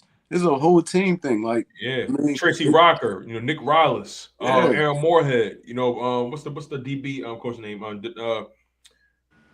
it Denard Wilson? Something like all those guys. All of them. Like, I know Stoutland gonna have his guys ready. I ain't worried about Stoutland. Facts. But we're gonna see what happens, man. Yeah, I see. To be honest, like early prediction, I gotta go at least 11-6. I don't see how we don't squeeze 13-4. I don't see how we don't squeeze 11 wins out of the schedule, man. Minimum, right? Like, yeah, minimum. Like you won 9 games as your team. Your team was worse last year. You won 9 games, right? Like, no, you should definitely be able to add on 2 to 3 more games. Mm-hmm. I don't see why you can't. You're better than the Giants. You're better than the Washington football team. In my humble opinion, the Dallas Cowboys, y'all neck and neck now. So right. a move needs to be made. We still need to find out who Dak Prescott is. Post Amari Cooper. We also need to find out who CeeDee Lamb is, being the number 1. Right. I don't think CeeDee Lamb is going to be. Think about the Juju Smith-Schuster situation with AB. AB was there. Juju was eating all day. Right. AB left. Things got a little hot in the kitchen. So we're gonna see how it pan out for them, especially. And then Ezekiel Elliott, who's he gonna be when he come back? Facts. Dallas lost so much, man. They lost a lot. Like that's what they did. They lost a huge, and just like players that made impact. Like regardless if Cooper had 100 and something yards and all, like you had to put attention on Cooper. Always had to. You know what I'm saying? Like, and even Wilson when he came in as the 3. Wilson was good. When Gallup went out, Wilson played some good football. So now you got 2 of your best receivers from last year gone. And you replaced them, and don't slay, because I was one of the guys rooting for the Eagles to pick him up late in rounds in terms of Jalen Tolbert, late in rounds, but it wasn't to be a savior over here. It's more to be like an extra piece in our lineup if we weren't trying to get a big name guy. But they're trying to act like this guy's a savior, and he's going to go fill in for even Wilson or freaking one of these guys. I don't even think that's possible. Like, you're putting too much hope and faith in this guy. Not saying he might not make a couple of good catches, but I'm just saying, like, he's not going to be a Cooper. He's not going to be even a Wilson in your offense in terms of impact. You know what I'm saying? So, I think really the sky's the limit. Jalen Tolbert, it's going to take him a few years to really get his feet dug in. Wait, Tolbert is that wide receiver for Dallas, right? Yeah. What he played for? I think South Alabama. Alabama. And he was the WAC player of the year. He was a dog though, but it's like it's different competition though. Yeah, I would never get used to that conference name. Like, yeah, WAC. With the WAC player of the year. He's a dog though. I ain't gonna lie, but it's a lot of stuff he got to touch up on to really be a polished wide receiver in the NFL. They probably gonna really use him on a lot of gadget stuff at the beginning, like trying to just get the football in his hands and just turn him into a playmaker. But he's not like a great route runner right now. He's not gonna be really beating NFL corners on a consistent basis. So, I mean, there's really only CD Lamb over there. Like, it's really CD Lamb at this point. Gallups not even gonna be 100 starting the season. Yeah, he probably won't be back to like week 6. Let me ask y'all a question before I jump out of here. All right. And I want both of your perspectives on this. One Trey Rock, BG31, who is or who will be your offensive MVP for the Philadelphia Eagles for the 2022 season? And who will be your defensive MVP for the 2022 season? Well, for me, I'm gonna go out on a limb, and I'm gonna say Miles Sanders is gonna be our offensive MVP of the year because he can't really do nothing. Actually. He can't really do nothing but go up from the season he had last year. Like not scoring a single touchdown last year, that's horrible. So if Miles could give you like a good probably 8, 9 touchdowns, even 10, I'd be fine with that. I mean, that's just adding more time. Yeah, that's adding more to our offense. So I mean, I think this year that he finally cracks that 1,000-yard mark, and he's gonna give us a big season this year, and he's gonna finally stay healthy. So I'm gonna go Miles on offense. And I'm gonna go with Sean Reddick on defense because you took mine. I'm gonna go with Sean Reddick because if you watch this dude over his career, he's really like a pass rusher. It's like he knows how to get to the quarterback. So if Gannon can scheme this dude to where he's getting one-on-ones with like tackles and stuff like that, or running backs and stuff, I feel like he's gonna have a big year, double-digit sacks this year. So I'm going with Sean Reddick and Miles Sanders. What about you? I had to do it, man. You guys already know where I'm going. I'm going Jalen freaking Hurts. It's going to be our offensive MVP this year, and he might be a league MVP if the cards, lay out the way they should. The sky's the limit for this guy. I think really people are really underestimating him, and I understand he's your quarterback. You want to be crucial on him, but man, you just got to know football, man. The process is hold strong on the process. And the process is something that you guys never see. No one's seen Jalen in the same offense twice. And I think he's really going to light it up with these weapons that he has. On defense, I'm going to go a little something different. I'm going to say it's going to be Nakobe Dean, man. Like, he's going to be our defensive MVP. You took my runner-up. Damn. He's going to be our defensive player of the year because we need that field general. We haven't had it. We just haven't had it. We've been begging for it. And I don't care what size he is. Sometimes the linebacker don't have to be the biggest. It's that heart, it's that dog in you, and it's the way you play. And I really believe that Nakobe Dean is that guy that's about to come out and show the world that you guys passed on me 2 straight rounds, really. Like, I won the best linebacker in college football. I was part of the best. I led the best defense, one of the best defenses ever in college football. And you're going to say that I'm a 3rd rounder? Like, I think it's, like I told people before, like, if we would have gotten Nakobe Dean in the 1st round, I don't think we're going to get that. We'll be getting the same Nakobe Dean as now getting him in the 3rd round, where he's a lot more hungrier. He's a lot more, chip on the shoulder. And that's going to bring a straight dog out in that field. I think when he gets out there, he's going to tear the league up. He's going to tear it up. Like, he's going to make a Michael Parsons impact without having, we don't need him to do the off-the-end rushing. No, we got players for that. In terms of being a middle linebacker in our defense, field general, he's going to be that kind of impact on our defense this year. Man, shoot. Y'all took my main guys. All right. Before I get out of here, I'm going to tell y'all my guys. All right, so on the offense side of the ball, I'm going to go a little different. I'm going to say Devontae Smith. I'm going to tell you why. Because now he has somebody next to him that you have to dedicate attention to. You have to. Devontae Smith is going to be more open than we've ever seen him. And again, he's such a spectacular route runner. He's such a technician. His work ethic is insane. He's going to come in stronger. I bet he's gonna put on a few more pounds of muscle on him. He's gonna come in stronger. He's gonna know how to maneuver in the league now. Like I said, he's a technician. He's going to get open a lot. Yes. And And I expect him to eclipse 1,000 yards, like you said, BG. I don't see why we can't have 2,000 yard receivers. I don't see why we can't. But Devontae Smith on the offensive side of the ball, and then on the defensive side of the ball, just so I can say somebody different than y'all, because Hassan Reddick was my number one. Then I was going to Kobe Dean, but just so I can say somebody different. Keep an eye on Josh Sweat. Because now you got Fletcher Cox, Hargrave, Jordan Davis at the D tackle spot. Then you got Hassan Reddick rushing. Somebody gonna get through, and Josh Sweat just been waiting to have some help over there. You know what I'm saying? If Derek Barnett was better, Josh Sweat would be way more productive. But you still gotta remember BG coming back too, and and Brandon Graham coming back. So like, watch Josh Sweat. I think Josh Sweat may have his first double-digit sack year this year. I hope so, man. I'm going on it, but y'all process, man, that is the next step. Double digits. For sure. But fellas, man, I want y'all to keep going, man. I love y'all guys so much, man. We're gonna keep this thing rocking. Next week, as a matter of fact, since I know it worked a little better for us, let's try to push it to 8 for Trey Rock. That's cool. That's better for you, Trey.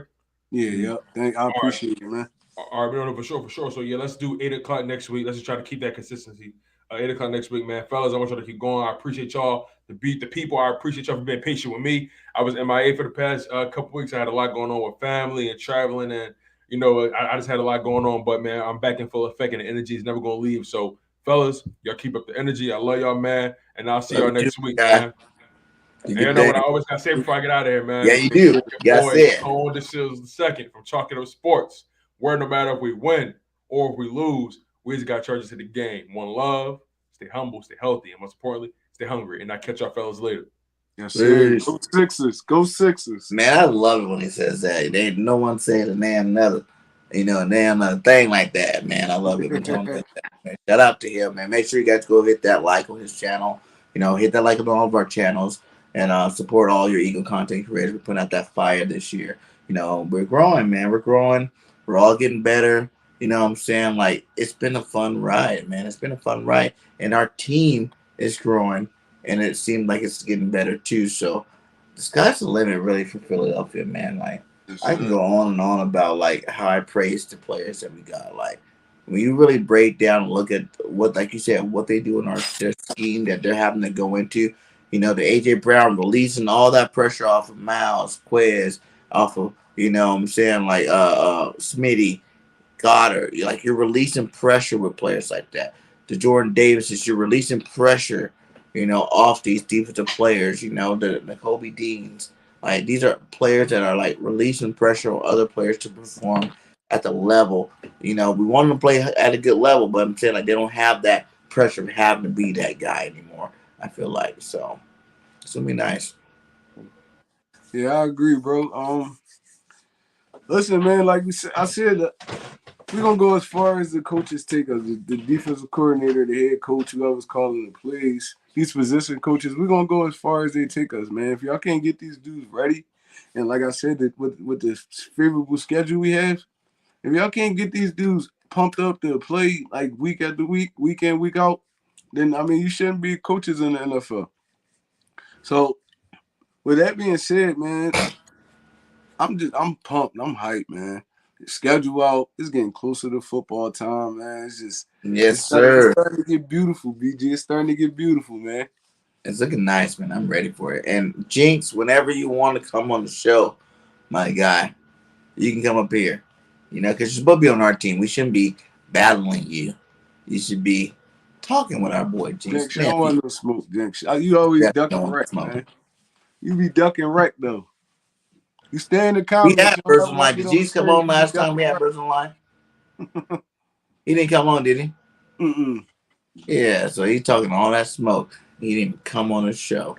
We don't have it again. That's going to be popping back up here. The closer we get to the season, we're definitely going to get that popping, and getting it back on our regular rotation. So, yeah, man. I don't know, man. What else? You were late. So what else do you think we need to talk about with the Eagles right now? I really want to talk about Howie Roseman. Yeah. For a second. You know what I'm saying? Talk about Howie Roseman then. Let's get it. You heard what he said, man. Like how Lori made fun of him, how, we should have been drafting these SEC players. You know what I'm saying? Like from the talent. Like, do you feel like Howie's really developed? He's learned from his mistakes, and now he's on that path where now from here on out, we won't have to worry about a guy like Howie Roseman anymore. I mean, I can say he developed. I mean, I could go as far as say he developed like with his mindset, but Howie Roseman still scares me sometimes. It's just, I mean, you got to take Howie Roseman year by year. I mean, the last 2 drafts, he spanked them. He spanked them though. So you only could go off recent history. But I mean, you can't forget though that long stretch where we were just doing anything in the draft. I mean, drafting players that came in injured, we wasn't hitting on them. It was a lot of bad stuff that happened that'll leave a sour taste in your mouth about Howie Roseman, but you can't deny that this dude, he's definitely and he's improving every year. And for them to extend him another 3 years, like I always say, he had to go in there with a game plan and knew what he was doing for Jeffrey Lurie to extend that dude. I mean, that early in the process before the draft even was there, he had to go in there and know what he was doing, like know what he was talking about, know what he was doing, know who he wanted and knew how to get him. So, I mean, I feel like Howie Roseman getting better. It shouldn't have took him that long to start drafting these SEC players, though, because it's like common sense. It's common sense, bro. But he's definitely turning it around, man. I can't be mad at Howie. He put together the team that we wanted. Now it's out of his hands, to be honest. And now that's 2 back-to-back A's.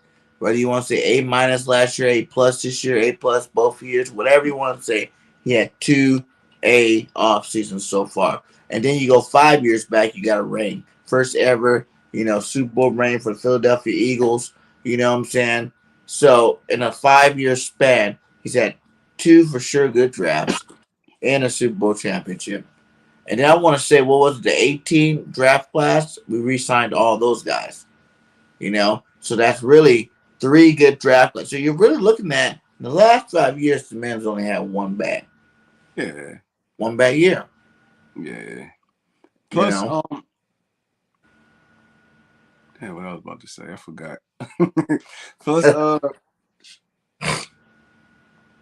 yeah, I can't remember BJ. My fault. I'm blanking. It's all good. It's all good. I was ready for it. But yeah, he's getting better. He's doing better things, man. Like Howie Roseman, to me, is definitely out of the doghouse. Where you want to come around. You got to realize, what was it, the year he won Super Bowl? He's won a freaking GM of the year. It's like, does he always do it the right way? Does he always do it, the way we want it to happen? No. But he does make it happen. Like the Eagles been competitive pretty much the whole time that he's been, in this position that he's been in. So, we had 1 down year. We made the playoffs 4 out of the last 5 years. So you really can't hate on them too much, especially bringing home that championship. Yeah, I was about to say, a lot of people was screaming about fire Howie. But I was thinking, like, and hire who? We're going to fire Howie Roseman and hire who? Like, you're not thinking beyond that. Y'all just thinking, we need to fire Howie. But Howie been here, and he put together some solid seasons for us, man. Like, he had a couple down drafts. But he always constructed a roster where we could win. We never been super trash. Like, it was years that we didn't win as much as we were supposed to, but we never been super trash. He put together good rosters. We wanted them to focus on the receiving position more. Over the past few years, he kind of missed on Rager, but over the past few years, he's been actually going after wide receivers and stuff. They never did that. They never really did that here. So, I mean, we just gotta let it play out, man. And I feel like this year it's gonna be a good year for us, man. I could feel it. I feel like, just like you said, trial and tribulation. We expected him to be perfect in the jump, but I feel like now he's starting to correct some of the mistakes he was making earlier in his career. They're not picking from the SEC. He's from Florida. He should have definitely been picking there already. You know what I'm saying? Like, but they're trying to stick too much to analytics. SEC beat on each other so much that, the players get hurt once they get here. No, when you got to pick it for the cream of the crop, you're picking up for the cream of the crop, period. Football is a physical sport. Everybody's beating it. Even if you went to, a D3 school, you're beating up on each other all year long. You know what I'm saying? That part doesn't ever change. It's a physical sport. You know, you gotta just deal with that. You know, but why not do it if it's gonna happen at a lower level or a higher level? Might as well get the players from the better level. You know, and bring them on your football team. So I'm glad, like he finally realized that we picked up two really solid players last year in Devontae and Landon, and we got two this year. You know, if you can get two every single year of the draft, your team will eventually be a great team. You know what I'm saying? Like, just keep on with that mentality and pick it from the top of the litter. You're gonna build something special. Yeah, I put Howie Roseman there, probably the top 10 of GMs right now. I mean, Yeah, right. even he got to go in the top 10, probably closer to the top because he nailed this draft, man. It's like we got what 3 big names out of this draft. Mm-hmm. Yep. We got about 3 big names out of the draft, and it was places where we needed it to be plugged, and we got solid football players. We went to the championship team in college football and grabbed 2 of their elite players. So, I mean, you can't get mad at Howie about that. I mean, that's a solid draft right there. And then the AJ Brown, that's a pick. So that who you would have got there, you could have got one of these other young receivers. You went and got an AJ Brown, a young Pro Bowl receiver. You know what I'm saying? So he's young Right. still. Like some of these guys coming out are 24 years old, and AJ's only 24 years old. You know what I'm saying? So he's a young cat, but he's already been in the Pro Bowl. He's already had 2 multiple 1,000-yard seasons. You know what I'm saying? He's already established as being a dominant force in the league, and he hasn't even hit his prime yet. 24 is not such a prime. You know, he hasn't even hit that stride yet. So he's going to be growing on our team, making our players better, and also becoming a more better receiver himself. You know, that's crazy, man. That's crazy how everything just worked out perfectly for him. You know, you can ask for a better Man, situation. You know what I'm saying? Like, we're all sitting there panicking. Oh, he's not getting enough people. We're not getting enough people. He's not getting enough people. But yeah, he say calm, cool, collected. He already knew what he wanted. You know, all right, yeah, you got to go ahead and spend that money. You know, how mad would you been if we didn't get AJ, knowing that we got AJ, and we would have got Christian Kirk? You know what I'm saying? We would have overhyped him. He would have been the receiver we needed. You know what I'm saying? The Robinsons, you know, and guys like that. We would have been like, oh, these guys are receivers we needed. We should have, you know, we got them. We're all set. And then reality, knowing that after the fact that we had AJ Brown, man, that's not even a fair trade. AJ is way better than all these people that got paid this offseason. You know what I'm saying? That we could have had on our football team and everybody in the draft. So, you know, only people that probably don't think that are AJ Brown haters.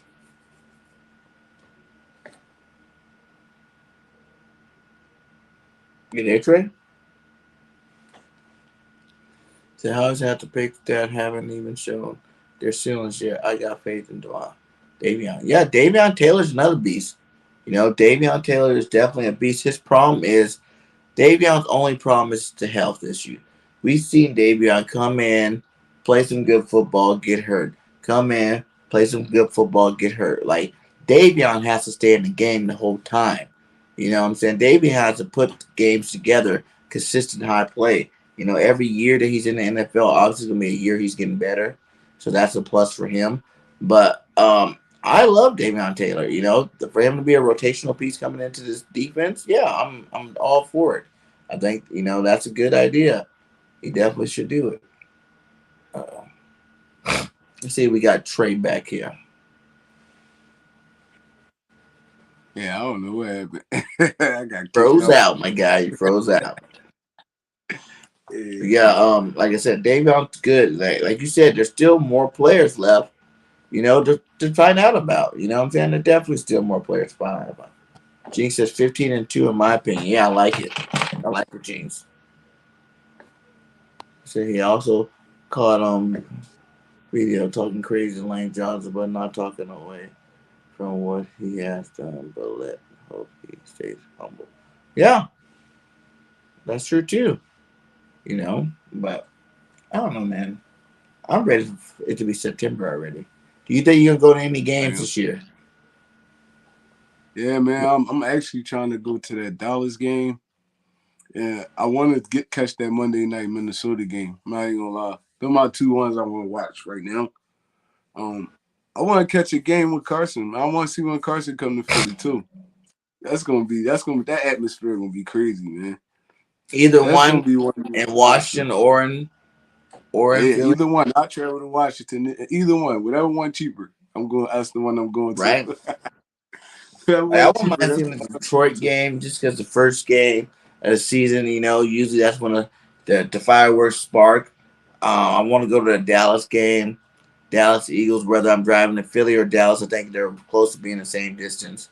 Either way you want to do it. Like I said, I want to at least hit 2 Eagles games this year.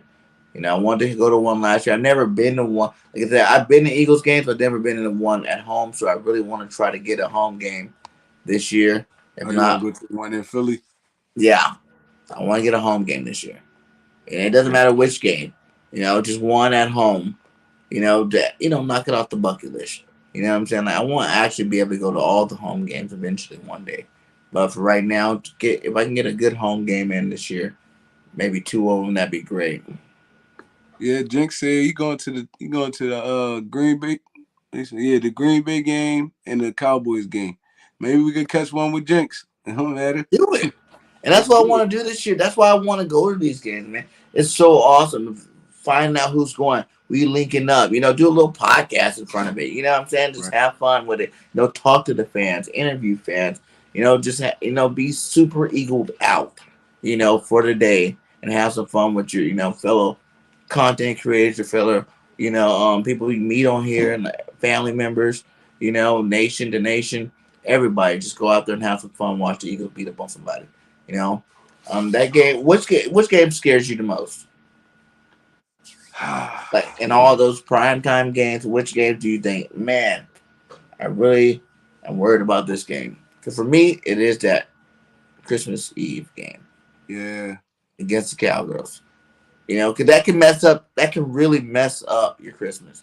And I know that's supposed to mess up your Christmas, but that would really irritate me if we lose that game. The game that really, I ain't gonna say it scare me, is just sometimes the Eagles play down the competition. So I'm gonna have to say that Jacksonville game, man, because Jacksonville, you watched Jacksonville last year, they was a solid football team, and they was just young. They was young and they didn't know how to finish football games. They weren't horrible. So, I mean, it's that Jacksonville. Even this first game of the season with Detroit kind of scared me. I'm not even gonna lie. I told people I think we're gonna win, but I don't think it's gonna be no blowout. Yeah, it kind of scared me. They got better. Man. They got better. They got better, and plus, I mean, Jared Goff, he always play well against us. So, I mean, yeah, I don't know, bro. It's just like I just want to see. We just got to see how this team is. Even if it's like catching a couple preseason games or something like that, it'll make me feel a little bit more comfortable because they look good on paper, but it don't always come together like that. So I just got to see how they shake and maneuver on the field for real. Yeah. Like it's gonna be crazy, man. Like I feel like this will be a lot closer game, but like it's time for us to take that step from being a good team to a consistent contender. You know what I'm saying? Like, I feel like this could be that year where we actually are, like, when you look at the Eagles, like, those are contenders. By week 6, you're like, okay, these guys right here, you got to watch out for these guys. You know what I'm saying? Like, I think that we need to take that jump. We haven't really had that jump since 17. You know what I'm saying? I think it's time to take that jump again and become known for being a dominant football team. Like, I think we have the players right now to do it, and I want to see them go out there and do it for sure. Said, Detroit bothers me, but we blew them out last time. Yeah, we blew them out running the ball. But yeah, you never know. You never know. But none of these games scare me really. Facts. I think every single, and I said it last year too, to a certain extent, but really this year even more, that every team is beatable. Even your best team. I feel like more about, those revenge games, like the Tennessee game, where they want to show A.J. Brown you made a bad decision. So Derrick Henry runs for like 250 freaking yards on us. And the rookie has like 150 yards receiving on us, you know what I'm saying? Just to prove a point type thing. Not saying it's going to happen, but, that's the kind of stuff I could see happening. The Jacksonville game, like you said, people forgot Travis Etienne didn't even play last year. You know what I'm saying? Like, they got some receivers now. Trevor Lawrence had a down year for his first year, but that's his first year. He can come out better year. That defense was still stout last year. They got some ballers on that defense side of the ball. Like, they can come out this year and put a little, WP, get them all fired up, go against us. You know what I'm saying? Like, that's a scary thing. Carson Wentz, like I said, one of the 2 games. Like, I really feel like we should sweep again. But one of the 2 games, who knows? Carson might come play 17 Carson Wentz football against us. We got to worry about this game. But I always had the feeling Carson, he might have a good game against us, but I still feel like we'll win again. But, you know what I'm saying, just to see that kind of game, that would be like a gut-wrenching game. Like, no, don't lose Carson, and we finally win. But, okay, thank you, you know what I'm saying, so. Yeah, I don't know, man. It's going to be a wacky season, man. We definitely don't have a dominant defense. I think we do. I don't think it's dominant. We got to see it first. I think the pieces are there to be dominant. Like, we do got to see it, but I think the pieces are there to be dominant. Yeah, because people don't really understand. Like, I'm like 1,000% on this. Those 3 linebacker switches that we just added, that alone. Everybody going into year 2 in this defense, and that linebacker switch alone. If you had the same secondary last year, same pass rushes, which our pass rushes a lot better this year, you can make some noise. And I just think that's going to be a huge thing that people are really like not realizing that that's the reason why we're going to be dominant. And then our defensive line rotation is just stupid. I agree, man. We definitely got a boatload of pass rushers now. I mean, to be honest, even Nakobe Dean could be a solid pass rusher from the middle. He really chased the football, like wherever it's at. So, I mean, like I said, it's up to Gannon now. I mean, you got to put this game together. You got Big Jordan Davis in the middle, Big Hargraves, Big Fletch in the middle. I mean, they clogging that up. So, I mean, it shouldn't be that hard to put a good defense out on the field this year. I mean, it shouldn't be. And with us bringing all those pass rushers in, I hope we blitz a little bit more, to be honest. Because last year, we rarely blitzed. Like, we rarely blitzed. Everything was react. Our linebackers were slow to the football. They getting blew up. I mean, this got to be kind of attack-style defense, man. I mean, you don't bring all these pass rushers over here for nothing. You're going to have to attack. And they help your secondary out a lot, too. So, I mean, hopefully Gannon got his stuff together. Yeah, we got better at linebacker, worse at cornerback, at safety, and D-line. I don't really feel like I can't really say we got worse at D-line. Yeah, I think we got better D-line. I think really we went about even at safety, not even getting one, just for the simple fact that Roddy McLeod was out, a lot of games. So a lot of these guys got to play some safety last year, which is only a plus for us. Now they have home field experience. They're gonna get better this year. So I can't say I'll give you a split at safety and cornerback. Man, Nelson wasn't that special. Like you said, we have 9 players to choose one position. If you can't get one player to be good out of these 9 players, then your whole scouting department needs to get fired. Yeah, I kind of agree with what Marianne's saying though. Because we are better at linebackers. We got better. We got 10 times better at linebacker. Mm-hmm. Worse at corner. I mean, losing Steven Nelson, that's kind of a little bother. But I mean, he wasn't like nothing to sneeze at. Like he played well over there. He wasn't like dominant or nothing. And we definitely got worse at safety. So I mean, I agree with it. D-line kind of stayed the same. I mean, but you added Jordan Davis up. I mean. That's better. That kind of take your line over the top. So, I mean, we can't even say the D-line is still the same. Because we getting BG back to add with Josh Sweat. We getting Barnett back.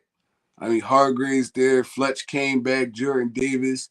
Hassan Reddick is really a defensive end. I don't know why they call him a linebacker, but he's really a defensive end because he's really all he want to do is rush the passer. So, I mean, we basically got a solid 4 or 5 defensive ends. So, I mean, I feel like we got way better on the defensive line. No. I think our defense as a whole is definitely a lot better. Well, I dropped the link, Jeans. If you want to come in here real fast before we get out of here, we got a couple more minutes. If any of you guys want to come in and give us your opinions on how you think the team, sits right now, and how good we can do this season, or your take on the schedule release, come in. You know what I'm saying? Hit the link, come in, let us know. It's birds on the line all over. Yeah, we just changed it to a whole new show. Birds on the Line is open. Let's go. The lines are open for you now. Back together, man. Birds on the line. Let's get it. Let's go, Jinx. She says, "Give me a minute. Let's talk some birds." All right, we're gonna stay on here for you. Man, Jinx, you know he's gonna come in here, man. I know he's gonna keep us all hyped up. We're not wasting our time on you, bro. But yeah, like you said, we probably got. I'll say, you guys, if we start getting this thing rolling, I don't care what time we stay on for, but we'll probably be on here for another 20 minutes, 25 minutes. So if you guys want to hit that link, come inside. Let us know how you feel about the team. We're here for you. Let's talk about it. You know what I'm saying? I can also do some Eagles trivia too. We got a lot of that. Let's go. Let's see how good. Cause I remember I did this with Philly Notion. He was mad at me a little bit. Let's just say he had to use his lifeline a lot. But I love you, Philly Notion, because I need to use my lifeline too. Yeah, he a linebacker, but he's a pass. Yeah, Davis won't help much, BG. Who knows how he will, because he's older and Reddick is a linebacker. Reddick is a linebacker. I agree in that part. And I think Davis helps us this first year right off the jump. I don't know how you could think that he wouldn't. A guy that size, not even gonna have to play that much. He doesn't have to start. Just for being that size, he's gonna help us. Period. Every big man like that usually comes in on their team. Why do you think we jump? The Ravens, because they're notorious for getting these guys, the Haloti Nadas and whatnot. Bringing them on that defensive line, and it helps. It's an impact. That size you don't teach. The athleticism you don't teach. He's gonna definitely impact our defense. Fletcher's older. I understand you saying Reddick is a linebacker, but he's a pass rushing linebacker. And I think Gannon's going to really try to convert more to that 3-4 kind of defense where he can have him on the edge, or not even a 3-4. You could really send him down to the edge and just let him rush. It don't even matter. I don't feel like he's going to be dropping back in coverage too much. I don't trust him. Piece this together. But you gotta realize it was Gannon's first year too. First year, he really first year defensive coordinator, man. You gotta give these guys time to grow. He really didn't have nothing to work with. He had special team linebackers. It's there's only so much you can mass. Average players up in a defense, like average to below average players, so. I feel like he's going to do better, man. He got a couple bigger names now. Kaiser White, Reddick. They brought N'Kobe Dean in. I feel like there's a lot you could do with that lineup right there. It's more like really, it was only just T.J. Edwards for real last year. He was our best linebacker, and now he's probably going to be like the third, fourth linebacker on our team. So, yeah, facts. The rest of them for the kids. Hey, man, if you can, you can. If not, hey, we got plenty of other shows we're going to be dropping the link for. Much love for your support, Drew. He said if he doesn't learn to play with leverage and power, he won't. But he did already. He already knows how to play with that. It's easy for you to watch some highlights where they show you a couple of films, a couple of snaps where he's not playing with leverage, so he's not as dominating. But the fact of the matter is, it doesn't matter. Anybody that size is going to be a good player. Going to be something to be reckoned with. You don't be 6'6", 325. Really what he's 345 now. We want him to get down to 325. Probably end up around 330. You know what I'm saying? 330, that's just a large individual in period. So that's a problem regardless of if he got leverage, if he don't got leverage. You know what I'm saying? That's just a solid problem. You didn't see that many plays from him, or he wouldn't have been a first-round draft pick where he was just fat and sloppy. You know what I'm saying? Not making no noise. You see plays where he was taking down running backs, running side to side, sideline to sideline, getting double, getting triple team. That's the kind of player we got on our team. So you guys can underestimate him all you want. You know what I'm saying? I'm not here to tell you guys, what he is or what he's not going to be. But I am going to tell you that he's going to be a beast, in my opinion. I agree with Marianne, though. He's definitely going to have to learn to play with it, learn how to drop his pad level and try to get up under some of these guards and centers and stuff like that, because these dudes are shorter and they're a little bit more solid. They grown men. I mean, I understand he's a big dude, but he's gonna have to learn how to play in the NFL. He's gonna make some plays for us this year, though. I promise you, he will. But he's gonna have to drop some weight, and he's gonna have to learn how to play a little bit lower, especially when he start getting tired. Because you know when big dudes start getting tired, they start standing up. I mean, letting dudes get up under their pads. So I agree, Marianne. I agree he's gonna have to learn, but that's why you got a Fletcher Cox and a Vernon Hargreaves in front of you. They could teach you stuff like that. I mean, that's why you got a defensive line coach. They teach you stuff like that. That's why you got these strength and conditioning trainers. They can help you drop that weight, help you eat better and stuff like that. It's way better in the NFL. So hopefully this kid is dedicated to, I mean, putting the work in and doing it. I think he will, but I mean, that's all he really has to do is just watch, learn, and train right. He'll be fine. He's already a beast, like strong. And extra motivation. It's his mom's favorite team, my God. You know, it's his mom's. You know, when you're mama's boy, you want to make mom proud. Now you got your mom's favorite team you're on. If you don't think this guy's about to go bust out and work even harder to be the best on his mom's favorite team, that's a whole level that, you know, forget coaching, forget training and whatnot. That's a whole other inspirational level that, you know, I don't know, man. You can't teach that. I think he's definitely going to produce at a high level this year as well. I think with all that experience in front of him, he don't got no choice but to watch and learn and get better, man. Because he really like is considered the man on that Georgia defense. So now you get to sit behind two veterans that have been doing it for years. Hargreaves and Fletcher Cox. Fletcher Cox been dominant in this league for years. I mean, he constantly had to get double teamed his whole career. So, I mean, now you pick up traits from that. You pick up traits from how Hargreaves be getting up under these dudes, getting through there, making those sacks. You pick up stuff from just watching. And he's going to be, our third D tackle in the rotation? Probably even fourth. I mean, just starting off. So he's not going to have to play that many snaps. He's not going to be able to get tired. I mean, he's going to be in and out of the rotation. And when he's in there, it's probably going to be more on rundowns to begin with. So, I mean, the dude, he's young. This is his rookie year. We can't just count him out just because we see what we see right now. He's not a finished product yet. So I'm fine with watching. I'm fine with watching this dude grow. But I'm just saying, in that growth time, his size and athleticism is going to help him make some plays early. You know what I'm saying? Like you said, he's going to still make some plays. Like you said, he's going to play a percentage of it. He's not going to be in there the full time. Like, we got a nice rotation going in there. He said, I'm more bullish on Cam Jorgensen. We may not be a quarterback factory, but definitely an O-line.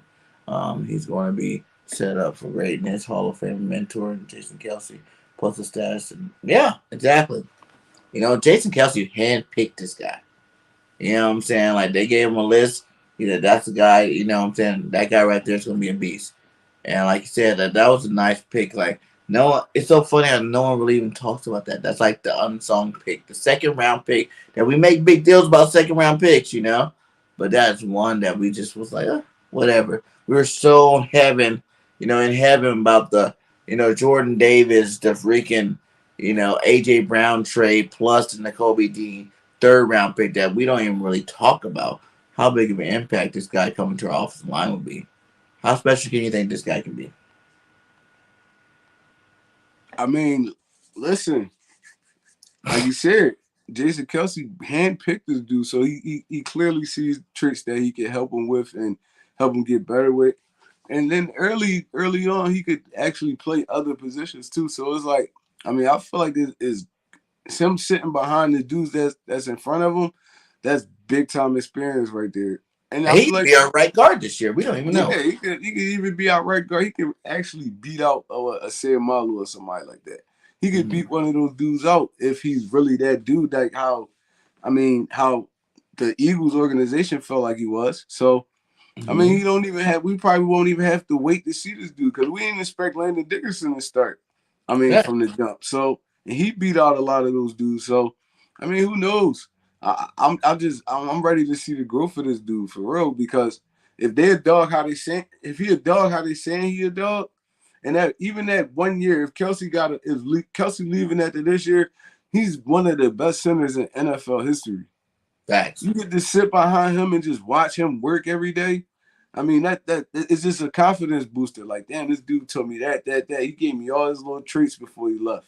I mean, so I feel like I always say this. It can even be receivers, running backs, anybody.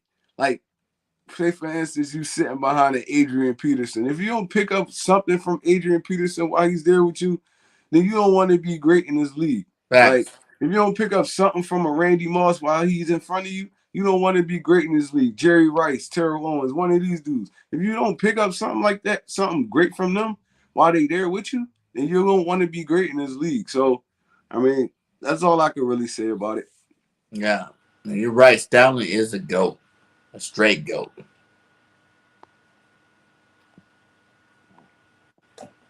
What's up?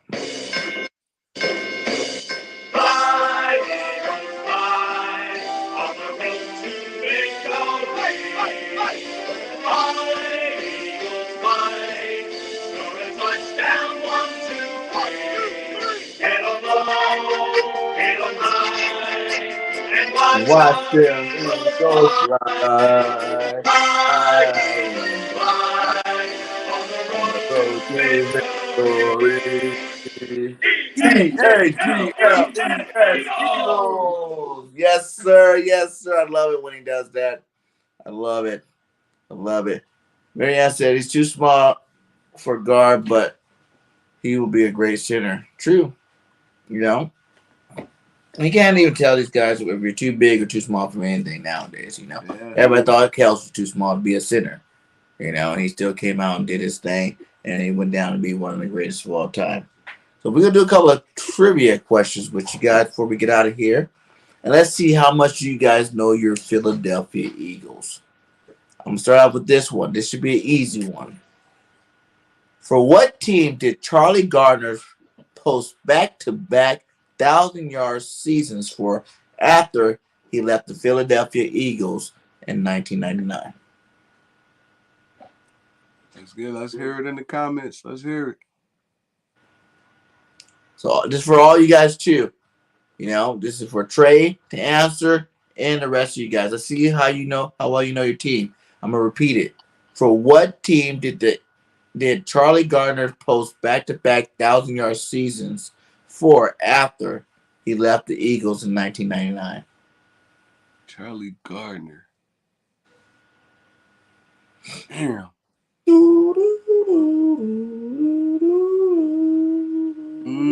Was it Seattle? It wasn't Seattle, right? Is that your option? Is that your choice? Damn, Charlie Gardner. I remember Charlie Gardner playing for the 49ers, right? He did play for the 49ers. But I don't remember him having 1,000 yards over there, though. Back-to-back 1,000-yard seasons. Damn. I don't know this one, BJ. I'm going to just guess. I'm gonna say the Seahawks. Drew Johnson is correct.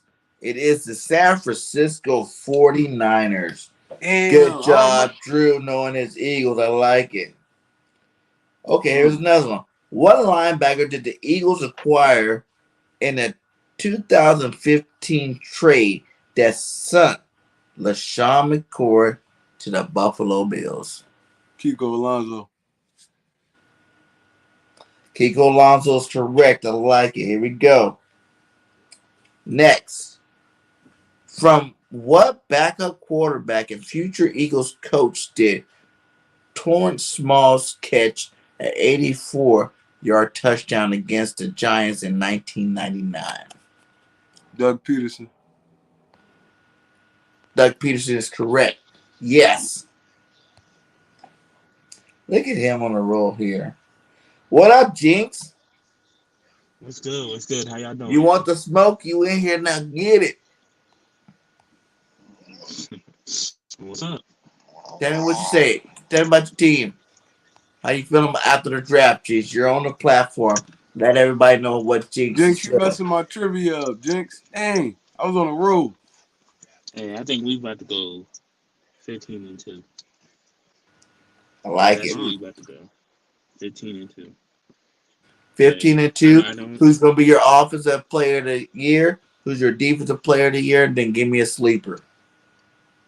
Offensive player of the year, I'm gonna have to go with AJ Brown. Defense, I'm gonna have to go with Kobe Dean. And the sleeper, I'm probably have to go with Josh Sweat as our sleeper. You said Josh Sweat, and who did you say on offensive defense? You're kind of low. Offense, I'm gonna go with Nakobe Dean. I'm at defense. I'm gonna go with Nakobe Dean. Offense, I'm gonna go with AJ Brown. Nice. Yeah, that's my sleepers and I my. like it. Not bad. Not bad. You can help with the trivia too. Then let's go with what number hasn't been worn by Eagles since the death of Jerome Brown in 1992. So that's easy. What's the answer? 99. 99. Mm-hmm. Yeah, 99. That is correct. In 2016, what Eagles defensive tackle signed a 6-year contract extension worth a reported $103 million? You said in 2000 what? In 2016. You said Eagles defensive tackle? Yep, It gotta be Fletch. that is correct. It gotta be Fletch. I don't remember no other D tackle getting paid that much. Not on the Eagles.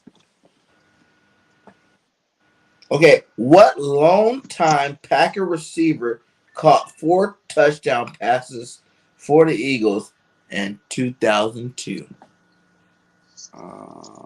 Long-time Packers receiver.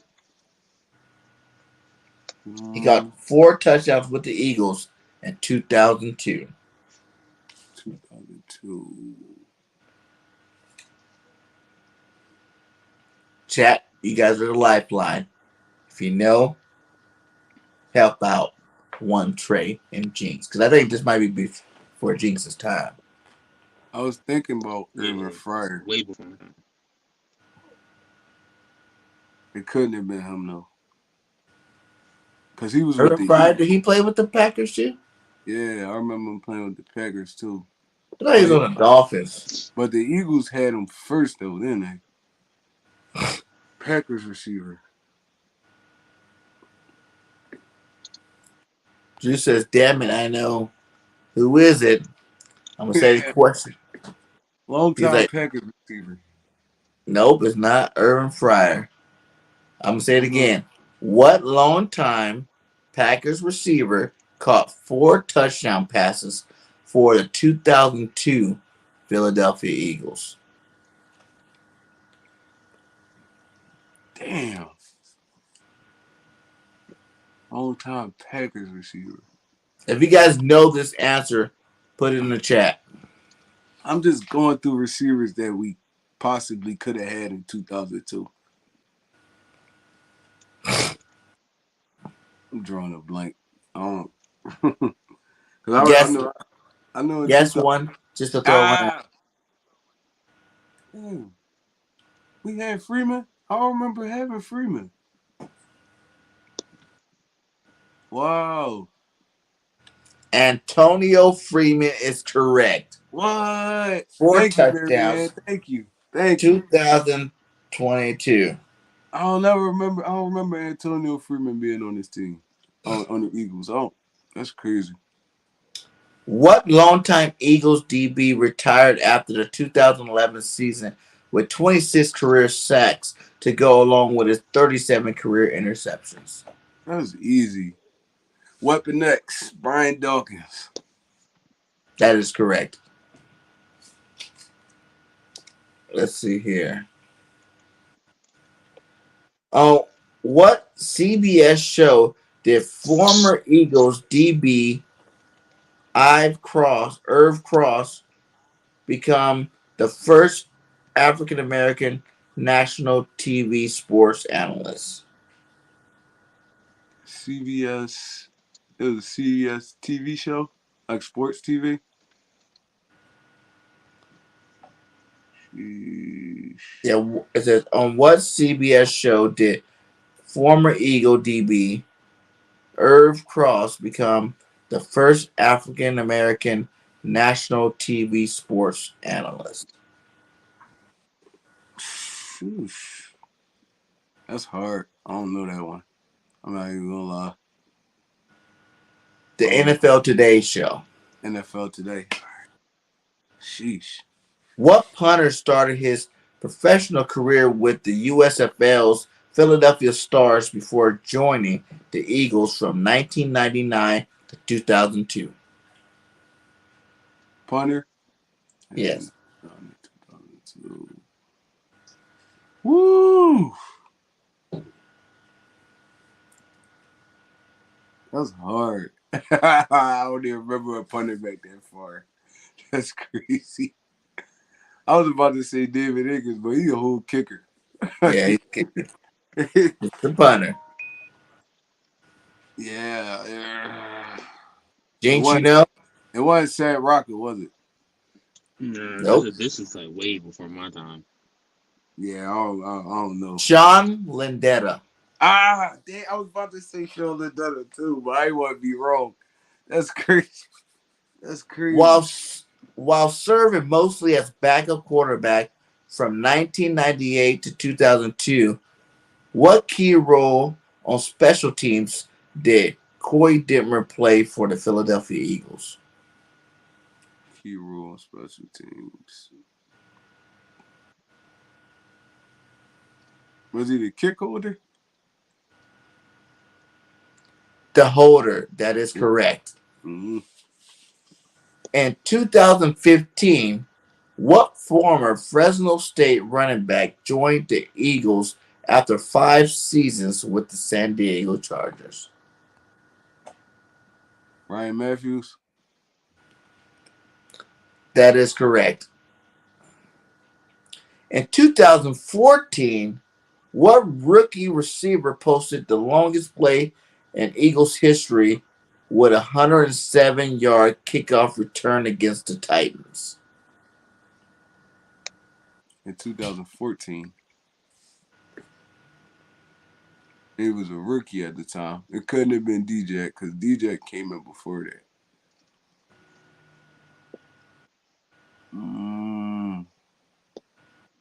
It was a rookie wide receiver. You guys want to help out?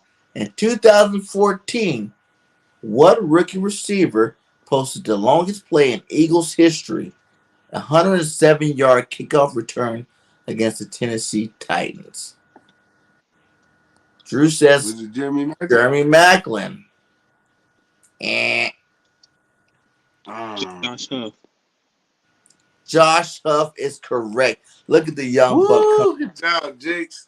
He coming up with some answers here. What Eagles linebacker received a franchise tag in 2002, only to see the team rescind the tag just over a month later? In 2002.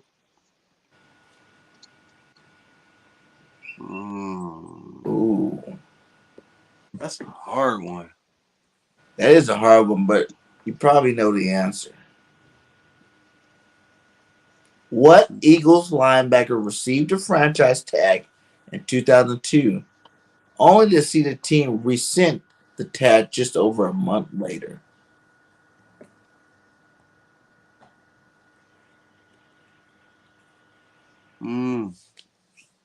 It couldn't have been Trotter. It couldn't have been Trotter. Was it Dhani Jones? And Drew Johnson's correct. It is Jeremiah Trotter. Ew. You gonna say it couldn't be Trotter, and it was Trotter. It couldn't have. I don't remember Trotter leaving that way. That's crazy. He said, condolence to Philly, RIP Sixers. I'm not a Sixers fan, so hey, tough luck. Better luck next year. Oh, they lost? Damn, You get one of Sixers question. I can give you one of those two because I got Sixers. I got Philly basketball. I got baseball. Everything. Like, what Sixers guard was named 2004 NBA Rookie of the Year and then traded to Milwaukee Bucks in 2015.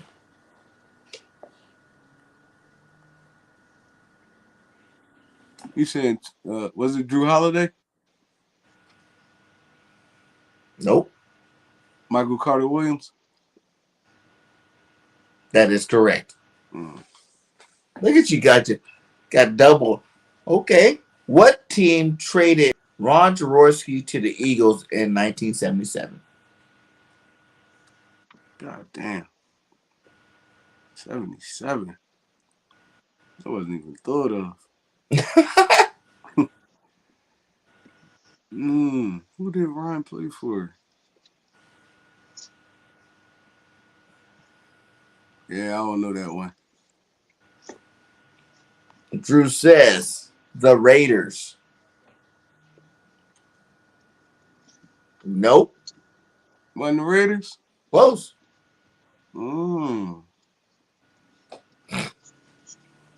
Was it the Rams? That's your answer? Yeah. It was your Los Angeles Rams. Ah! Good job. Let's go. Let's see. After winning 2 Super Bowls with New England, what cornerback signed with the Eagles as a free agent in 2008? That's easy. Asante Samuels. Mr. Jump that route himself. That is correct. That was the easy one. Mm-hmm. That's really easy. Let me see here. In what statistical category did the Eagles defensive back Bill Bradley become the first player to lead for 2 consecutive seasons in NFL first? For one, who's Bill Bradley? He lost me at that part, but if you know. Was it pass deflections? Is it? Let's see. Ooh, no. But you're close. I know it wasn't interceptions. Actually, it was interceptions. Oh. That's crazy. I was going to say interceptions first, too. Let's see here.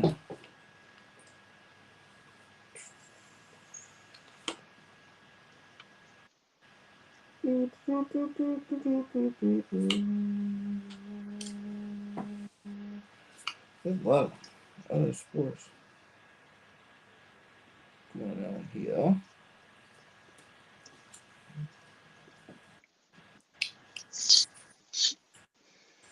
Okay. When he retired in 2009, what former Eagles offensive lineman and eventual congressman was the last active player to have suited up for the Houston Oilers? Might as well just put that check up there, man. That's Big John Ryan. That is correct. Yeah. What quarterback 7 touchdown passes against the Raiders in 2013 tied an Eagles team record? And I was sitting right next to his parents that game. I was there in the stadium, and I watched him throw those 7 touchdowns. So go ahead and give me the name. Is that Sir Nicky Six? Sir Nicky Six, Nick Foles, definitely. That was an awesome day. One of my favorite Eagles games ever going to. My kid took a picture with Deshaun Jackson's mom. It was an awesome day. It was an awesome day. I wish And what team did former Eagles guard Evan Mathis win a Super Bowl championship following the 2015 season? Evan Mathis. Was it the Evan Mathis? I forgot he did leave and went and won his championship. Was it Kansas City? Nope. Evan Mathis, 2015. Yeah, it says, with what team did former Eagles guard Evan Mathis win a Super Bowl championship following the 2015 season? Was it the Patriots? Eh.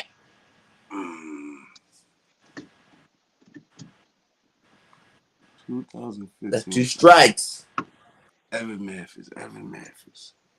I remember him going somewhere. I just don't remember what team it was. So basically, the question really is, who was the 2016 Super Bowl champions? 2016. So that was the year before us, huh? Year before. Whoo! Drawing a blank.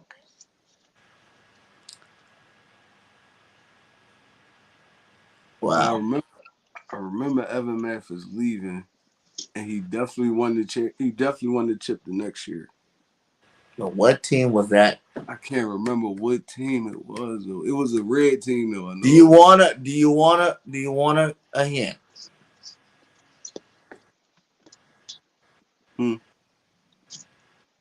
I remember You want a hint?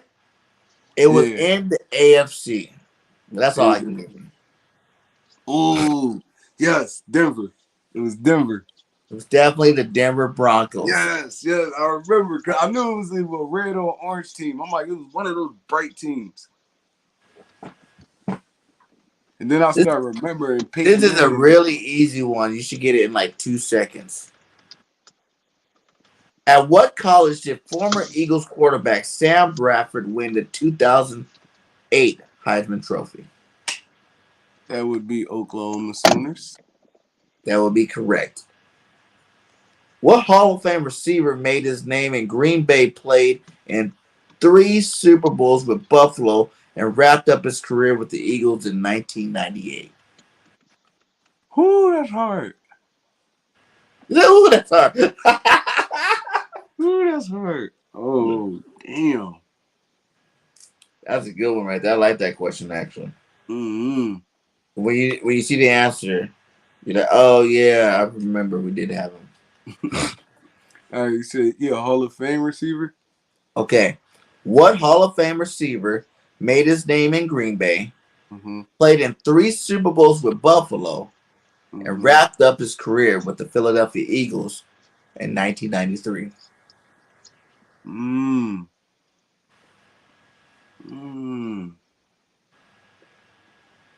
Yeah, I don't know. Just throw one out there. Think of the teams, though. Remember the 90s? He was good on Buffalo. He was good on Buffalo. Played with Green Bay. I guess he was good on there, too. He went to 3 Super Bowls with Buffalo. Nope. I'm going to go with Drew answer. I'm going to say Lofton. Correct. James Lofton. Good job, Drew. He said 93. I was born in 91. You're like, man, I was 2. I don't want to know Eagles football at 2. Yeah. What team did former Eagles quarterback Randall Cunningham lead to a 15-1 record in 1998? Minnesota Vikings. Yeah, that was an easy one, too. That's correct. What Eagles defensive end posted 19 sacks in 1992, just shy of Reggie White's franchise best 21 in 1987? In 1992? Nah. Another one I don't know. Sheesh.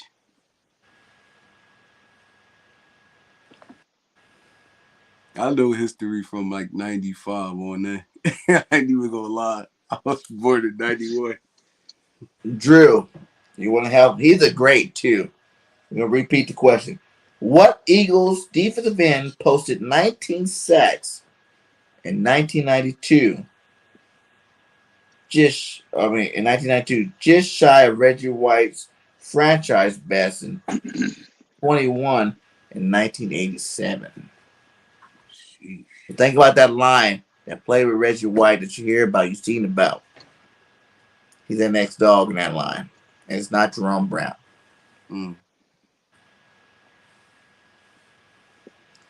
You want to take a stab at it? I'll try. Eagles great pass rusher. Yeah, I'm blinking. Drew, you want to take a... I'll bet. Clyde. Clyde Simmons is correct, John. Good job, my guy. Good job, John. Appreciate it, brother. Clyde Simmons was a dog. In 2012, what safety had his number 20 retired after signing a 1-year contract to finish his career as an Eagle? That's easy. That was way too easy. Weapon next. From what SEC team did the Eagles draft receiver Jordan Matthews in this round 2 of the 2014 NFL draft? Vanderbilt. That is correct. What lanky wide receiver left the Eagles after the 1983 season as a team record holder in career receptions, yards, and touchdowns? Was it Mike Quick? No.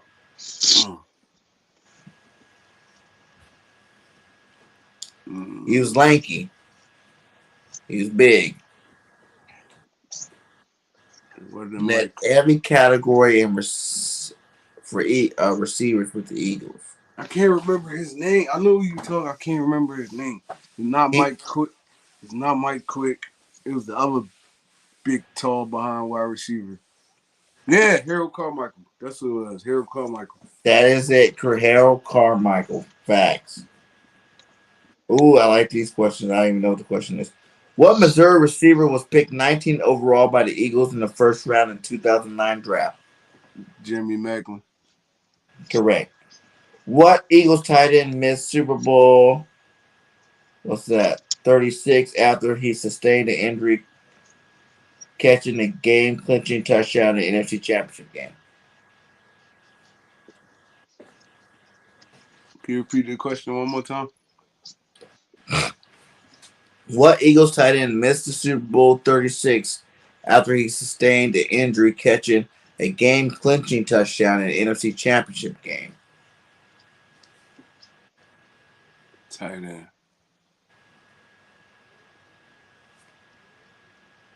Was it L.J. Smith? That's incorrect. Chad Lewis? Chad Lewis is correct. What Eagles running back retired after the 1984 season as a franchise leading in rushing yards and rushing attempts? What franchise running back retired in what year? I know you don't like this because it's before your time, but what Eagles running back retired after the 1984 season as the franchise leader in rushing yards and rushing attempts? Was it Montgomery? Wilbert Montgomery is correct. Yeah. In September 2000, what surprising maneuver did Andy Reid bust out to kick off his second season as head coach of the Philadelphia Eagles? What surprising maneuver? Was it an onside kick? Onside kick, that is correct. Yeah. I'm a dog. In 1998, Eagles draft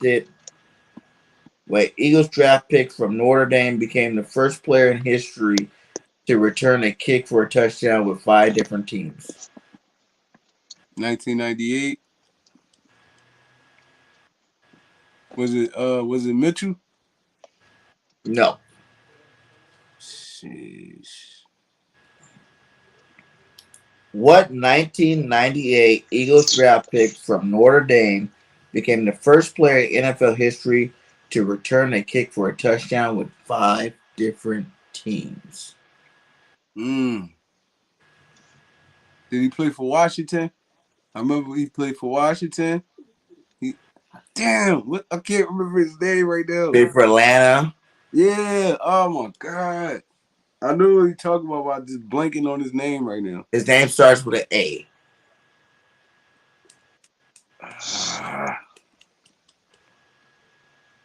He was a little short dude. He used to be always running kicks and punch back. I can't remember his name. God damn it. Woo!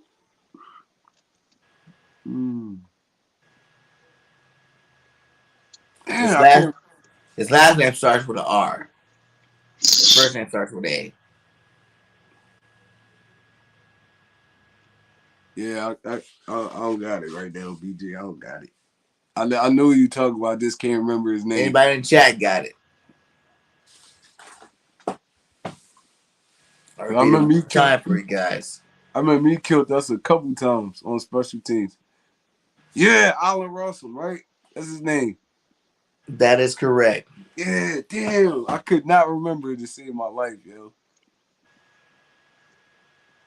What longtime Eagles went 3 for 3 on field goals in Super Bowl 17 as a member of the losing 49ers? Yeah, that's not 17. That's what's XLV 22? Is it David Akers? That is correct. That is the answer. What Notre Dame running back was a 1,000-yard back once for the 49ers, 3 times for the Eagles, and 3 times for the Seahawks? Was it Ricky Waters? That is correct. What Eagles rookie running back ran for 178 and 169 yards in back-to-back games during the 2012 season? Shady McCoy. Oh, I like this one too. I liked him. I was really high on him. It wasn't Shady? No. Oh, Bryce Brown. Bryce Brown is correct. Good job, John. I remember him going off in those 2 games. Remember those 2 games? You're like, whoa, Bryce is about to do some things. I'm like, yeah, he about to be special. He just That was about the only thing special he did. Of course. In 1994, what Heisman Trophy winner posted 91 yards rushing, a 93-yard catch, and a 94-yard kickoff return while playing for the Eagles? A Heisman Trophy winner. Well, that's a good one. Yeah, I don't know that one. Yeah. What up, Slay? Big play. Was good. How y'all doing? You know, we're chilling, doing some Eagles trivia. Yeah. I see what y'all do. I know some of y'all, I mean, I don't know if most of y'all are Sixers fans, but I know some of y'all Sixers fans are a little, depressed right now. I'm sorry that y'all lost, but maybe next year. It was good. We good. Y'all about to lose too. Ain't you a Boston fan? No, I'm a Lakers fan. Oh, y'all been done. Yeah, I know. It's all right. We good. So Bryce Brown and Chip Kelly let go. Yeah, Bryce Brown let go by Chip Kelly. Was he? Mm-hmm. Maybe it was. Bryce Brown? That was Chip Kelly's season, huh? No, he ain't let him go. I think he got injured. Oh, Chip? Yeah, I think Bryce Brown got injured. Okay, in 1994, the question, what Heisman Trophy winner posted a 91-yard run, a 93-yard catch, and a 94-yard kick return while playing for the Philadelphia Eagles? Damn. Yeah, that's hard. I'm not even sure. Heisman Trophy running back for the Eagles. Big numbers. Herschel Walker. That is correct. It was Herschel Knew Walker. Should have said something. Yes, sir. When he left for the Colts in 2015, what defensive ends 85.5 sacks as an Eagle left him second on the club's all-time list? Trent Cole. Trent Cole. Yeah, that's cool. Coltrane is correct. I knew that too. Bro, Trey is quick too. That's The annual award given to college football's best defensive player is named after what Eagles great? The annual award given to the best who? I said the annual award given to college football's best defensive player is named after what Eagles great? Doak Walker. No. Isn't it Chuck? Isn't it Chuck? Chuck Bednarik. Chuck Bednarik. Yeah, I knew that. See, That is correct. Chuck Bednarik. What made me say Doak Walker? I'm tripping. Cause that's receiver, I think. Yeah, that's receiver right there. What longtime Bengals quarterback did Bobby Hoye outduel in leading the Eagles to a 44-42 shootout in 1997? Oh, I forgot we had Hoye brothers. Long-time Bengals quarterback. he was Yeah, on the he bench. beat out alone. So, what longtime Bengals quarterback did Bobby Hoye outduel and lead the Eagles to a 44-42 shootout in 1997? Boomer Esiason. Yeah, was it Boomer? That is correct. Big That play was better. select. Got it in there. Eagles quarterback Norm Snead led the NFL in what unfortunate category in 1968 and 69? Interceptions. Yeah, that's an easy one. That's correct. Way before my time. What Hall of Fame defensive end spent his final NFL season with the Eagles after 11 with the Chicago Bears? Nah, William Perry was never on the Eagles. I'm not gonna say that. Damn, I don't know. Yeah. I repeat. You got a year? You got a year? It doesn't say a year. It said, what Hall of Fame defensive end spent his final NFL season with the Eagles after 11 seasons with the Chicago Bears? Trying to think. They got William Perry. Who was number 95 on that defense? I know the players just said I don't got. Yeah, Dent, him. Yeah, Richard Dent. I was Richard thinking Dent. Yep. Yeah, him. I remember him play that 1 year. Yep. He was trash too. Forgot that man's name. He was trash that 1 year. He should have retired the year before. Yeah, I know he played for the Niners as well. He played for them too. What college team did Eagles quarterback Ty Detmer win the Heisman Trophy in 1994? BYU. Yeah, that's BYU.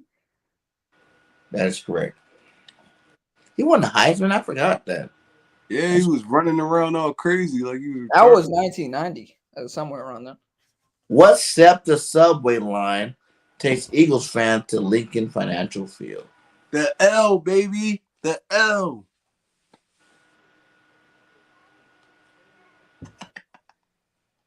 That's what we call it in Philly. We call it the L. Well, I need the proper name for it. All right. Damn, I don't even know the proper name. I've been calling it the L my whole life.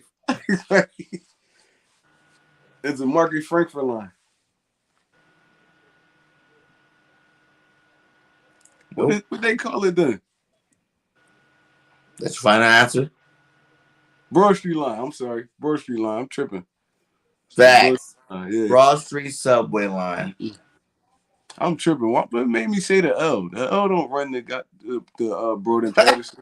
I'm tripping. I was too hyped to answer it. That's what it was. I was too hyped to answer it.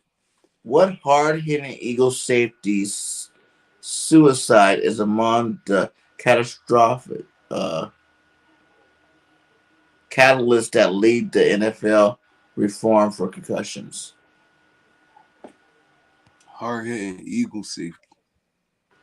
Suicide is among the catalysts that led the NFL It reform. was around the 90s, right? I bet you it was around the 90s. Yeah, It was that water dude or something like that.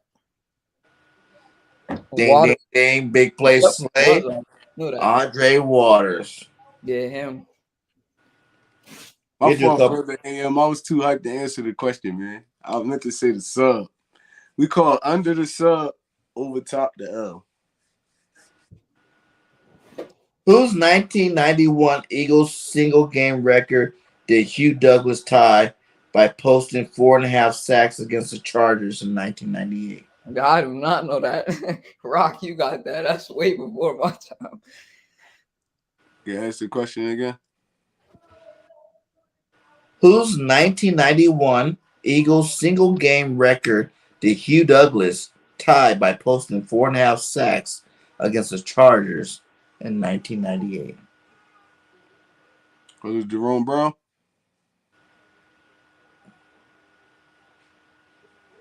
Nope.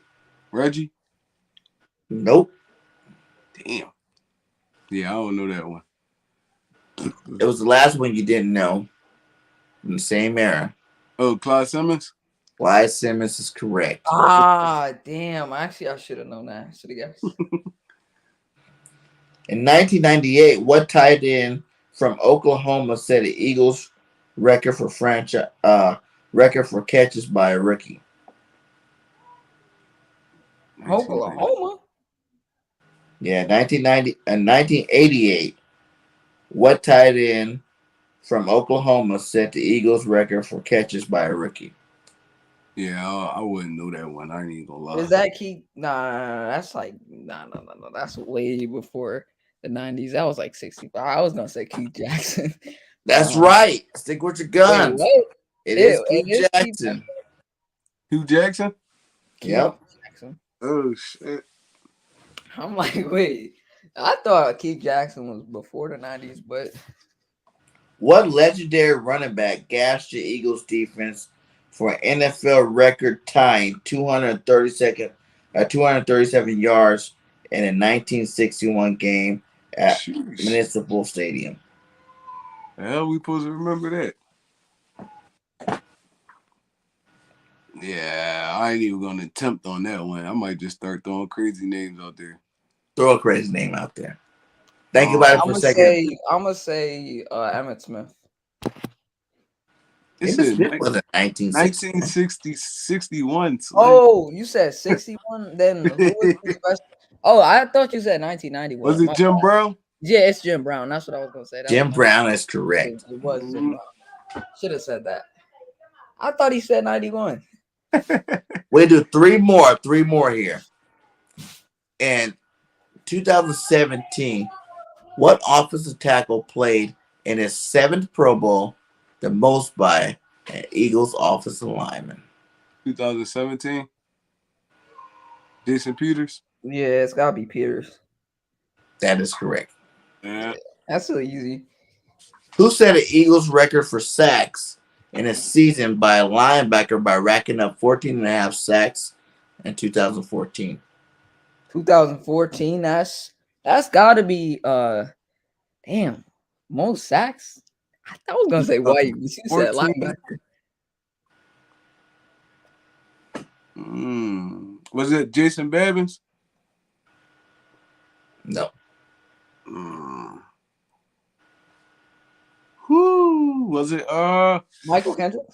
Nah, that's not it. Connor Barwin. It was Barwin. Connor Barwin. That is correct. Connor Barwin. I was gonna say fucking Michael Kendrick. Wearing number 21, what Eagle recorded 19 interceptions while starting 109 games at cornerback from 1995 to 2003? Eric Allen. Yeah, that's too easy. That was easy. What was that? Eric Allen. What? Was it Troy Vincent? Oh. What? What? It wasn't Eric Allen? I can't believe it. What year would you say? I mean, repeat the question. Yeah, rephrase the question. Wearing number 21, Mm-hmm. what Eagle recorded 19 interceptions while starting 109 games at cornerback from 1995 to 2003? Oh, Bobby Teller. And he was on my channel, and yes, it was Bobby Taylor, man. Hey. That was good. We got a whole bunch of cards. I cannot believe it wasn't Eric Allen. That's crazy. Yeah, that's crazy. Yeah, 21, I thought. Because Eric Allen. But he wasn't 2003, though. He wasn't all the Yeah. way 2003. He was like 1999 or something like that. Mm-hmm. Well, Bobby Taylor was on the team from 95. Yeah, he was on the team to like around 2003. I don't think he was gone. Well, I feel like Bobby Taylor was number 23, though. Yeah. Yeah. I feel like Eric Allen was 21. Mm-hmm. Maybe he wasn't like for, I don't know. Bobby Taylor's right. Yeah, he was 23. And then I think maybe Eric Allen was a different number too. No, Allen was 21. Allen was 21. Like, but they can't both be 21. Yeah. But yeah, that's good, man. Shout out to you guys still in here. Make sure you guys hit up my boy Big Play Slay. You guys, the Eagles are going to do some great things this year. Any final words? Big Play Slay, tell me how you like the draft. It's Howie out of the doghouse. Give me a offensive player of the year this year, a defensive player of the year this year, and a sleeper. Okay, I mean, we could start off with offensive player. I'll do that. Offensive, defensive players. Offensively, I think it's gonna be. I'm gonna say offensively, it's gonna be AJ Brown. That's a consistent answer. AJ Brown or Dallas Goedert, maybe Smith, but it's got to be one of those three. I think it's gonna be either Brown or Goddard. I think Smith's gonna do good still, but Brown. You gotta pick one. You can't pick two. Who's gonna be the main guy? I'm gonna say Brown. AJ Brown. Yeah. Defensively, best defensive player. You think? Yep. I'm gonna say Hassan Reddick. Hassan Reddick. Okay. Yeah, it's Reddick right now. I think Davis in the future is gonna be the best defensive player, him or Dean, but Reddick, and I still got to see how both play on the field first. But Reddick right now, I would say, would be the best defensive player on the team. Or not. Well, he's been playing like it. And then, how did I feel about the draft? I thought it was a good draft. The Brown trade definitely gave us a little, boost. The Davis pick was good. And he's a good run stopper. The Dean pick, it was a damn good pick in the third round. Especially for me having him as a graded top 2 linebacker in the class. And then you just look at what we did throughout those later rounds. You add Juergens, and then UDFAs, Mario Goodrich, Job, all those guys, who are going to be good scheme fits. But yeah, if you look at our schedule, I think we win 11 games or 10, somewhere around there. It's got to be a boost between 1 or 2 games, because I'm not going to sit here and just be happy with 9 games again. I'm not going to do that. I think that's a terrible, terrible stretch. If you're going from 9 games again, if you're a 9-win team again, that's terrible for you, especially when you added Jordan Davis, AJ Brown, Dean, a lot of playmakers. And then you just look at what they did throughout the UDFAs. You have to win at least 10 or 11 games. And that should win the division. And then the teams that I have us losing to has got to be the Steelers, Vikings, Cardinals. I said Vikings, Cardinals, Steelers, Colts, Cowboys. That's a split. And then the Giants, the last game of the season. Because I think we're going to rest our starters. So that's why they won. And they're probably going to start their starters. I don't even think we lose to the Colts, to be honest, or the Steelers. And the Steelers? Steelers defense is That's huge. damn good, Defense good, but their offense is trash. Nah. Oh, what? No way. I don't know, bro. Score points. I Steelers don't are believe in Mitch Trubisky at all. I understand their offensive line is questionable, but look at what they have at running back, bro. That literally says it all. Najee Harris is gonna pick up the slack for Mitchell Trubisky, and then if you're a guy like Mitchell Trubisky, you're not gonna be relied to do a lot. You're just gonna be a game managing quarterback, and I think he's good at doing that. It's just that when he was on the Bears, he was handed a big task, and his offense wasn't that good. And then, the Bears, coordinator Matt Nagy and the head coach, they set him up to fail. So I think he went to a better situation, better talent on both sides. And I think the Steelers are going to do well, and they're going to beat us at home. But it's going to be a close game. I don't know about that one. Come on, big play. We're not losing to what do you want me to say? They're going to win that. It's big play. I'm trying to be realistic. We're not losing to no Mitch. You could have said anybody else. I got us probably even losing one of them to Washington, but not no Mitch Trubisky, bro. Come on, man. Bro, the Steelers are better than the Commanders. And Further got a good question too. He says, "This was easy. What Eagles owner starred in a Disney movie?" Jeffrey Lurie. I'm gonna say Donovan McNabb. Shoot. Say Eagles owner. Yeah, I don't think. Who was our owner before Lurie? I have no idea. Our owner before Lurie was damn, what's dude's name? He was there with Andy Reid. Yeah. Oh man. I can't remember his name right now. Yeah, I can't think of his name right now. I can't think of his name. All right, Chet, God help us out. Jeffrey Lurie, ding. But who was the Eagles owner before Jeffrey Lurie? That is a good question. Because he was there at the beginning of the Andy Reid tender. I can't remember his name though. Dang. That's a quick trivia question right there. That's bad because that means Jeffrey been here for a long time. He has been here for a while, but I feel like I see his face. I see his face. I just can't remember his name. Crazy. He said Norm Broadman. No, that's not his name. I don't know if that's the name. That's not his name. Oh, I can't remember it. And then Drew says, yes, it is. It's Norman Brahman. Bro? Brahman. He was the co-owner and the principal owner of the Philadelphia Eagles. what about Before Laurie? Or you could have said Bert Bell? what's his name? It was Ed something. So who is Ed the GM? Lebowitz or something like that. Who was the GM before Howie? That's what I feel like his name was Ed, too. Who was the GM before Howie? Oh, before Howie Roseman?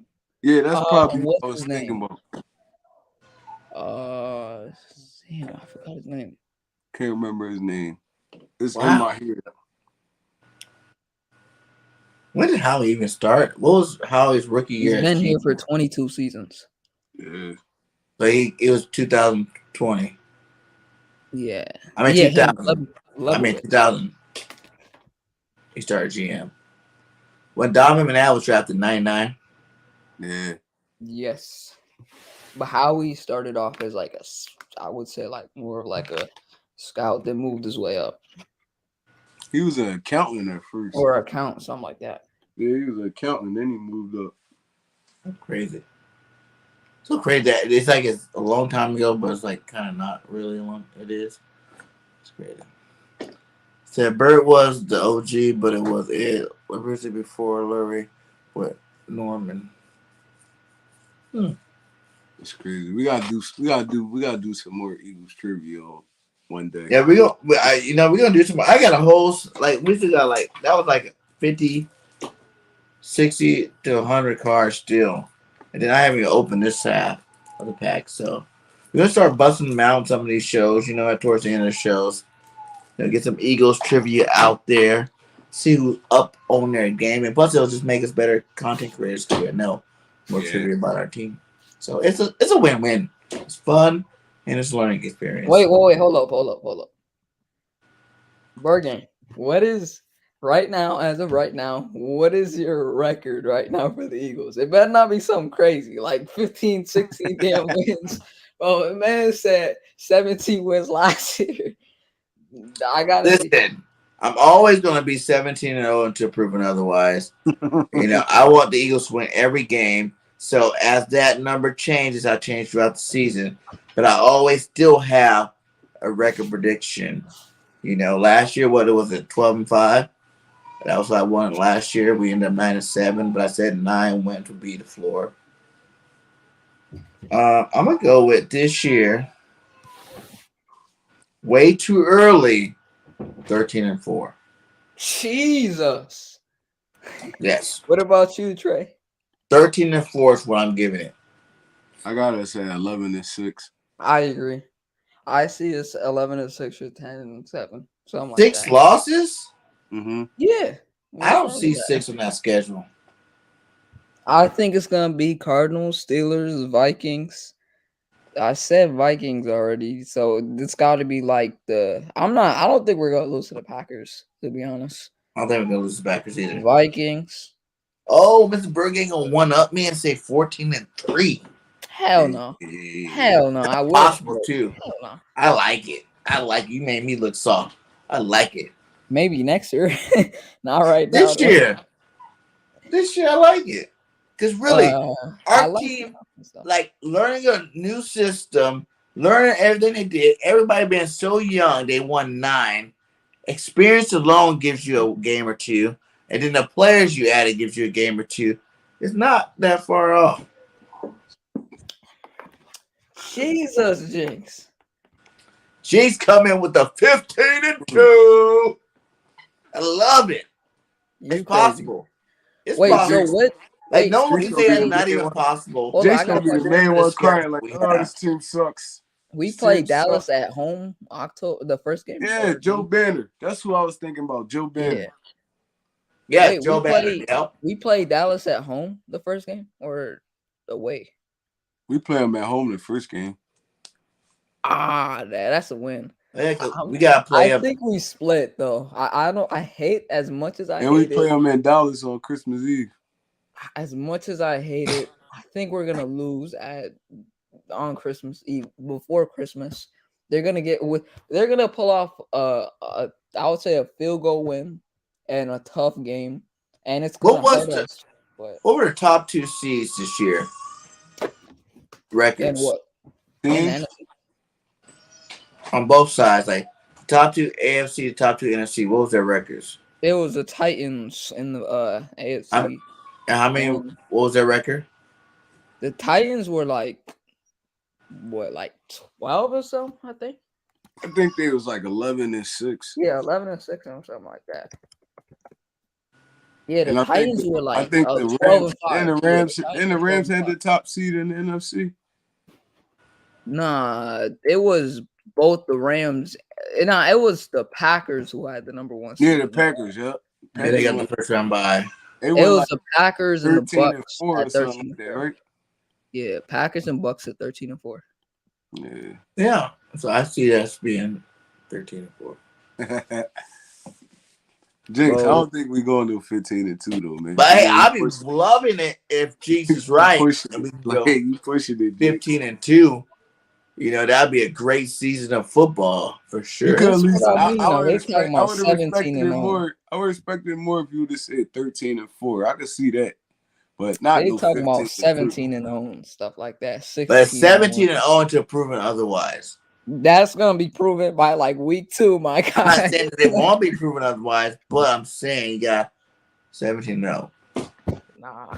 Oh, further with us with the 13-4 in here. I like it. I love Jalen, but get McNabb ceilings vibes that can't get us over the hump. Once again, McNabb was a good enough quarterback to win a Super Bowl. It was our team. Super Bowls are team. I don't ever say there's one player that ever wins the Super Bowl or loses the Super Bowl. Yeah. That's when it comes down to, your whole team gotta be clicking that day. You know what I'm saying? Like, remember some of them really good teams get stomped out in the Super Bowl, with good players just because their team wasn't out there ready to play. So, and I think, That's true. as of right now, we never seen the Eagles put so much support around their quarterback. I mean, now That, he had that 1 year with T.O., but that was 1 year, and they didn't even really like each other.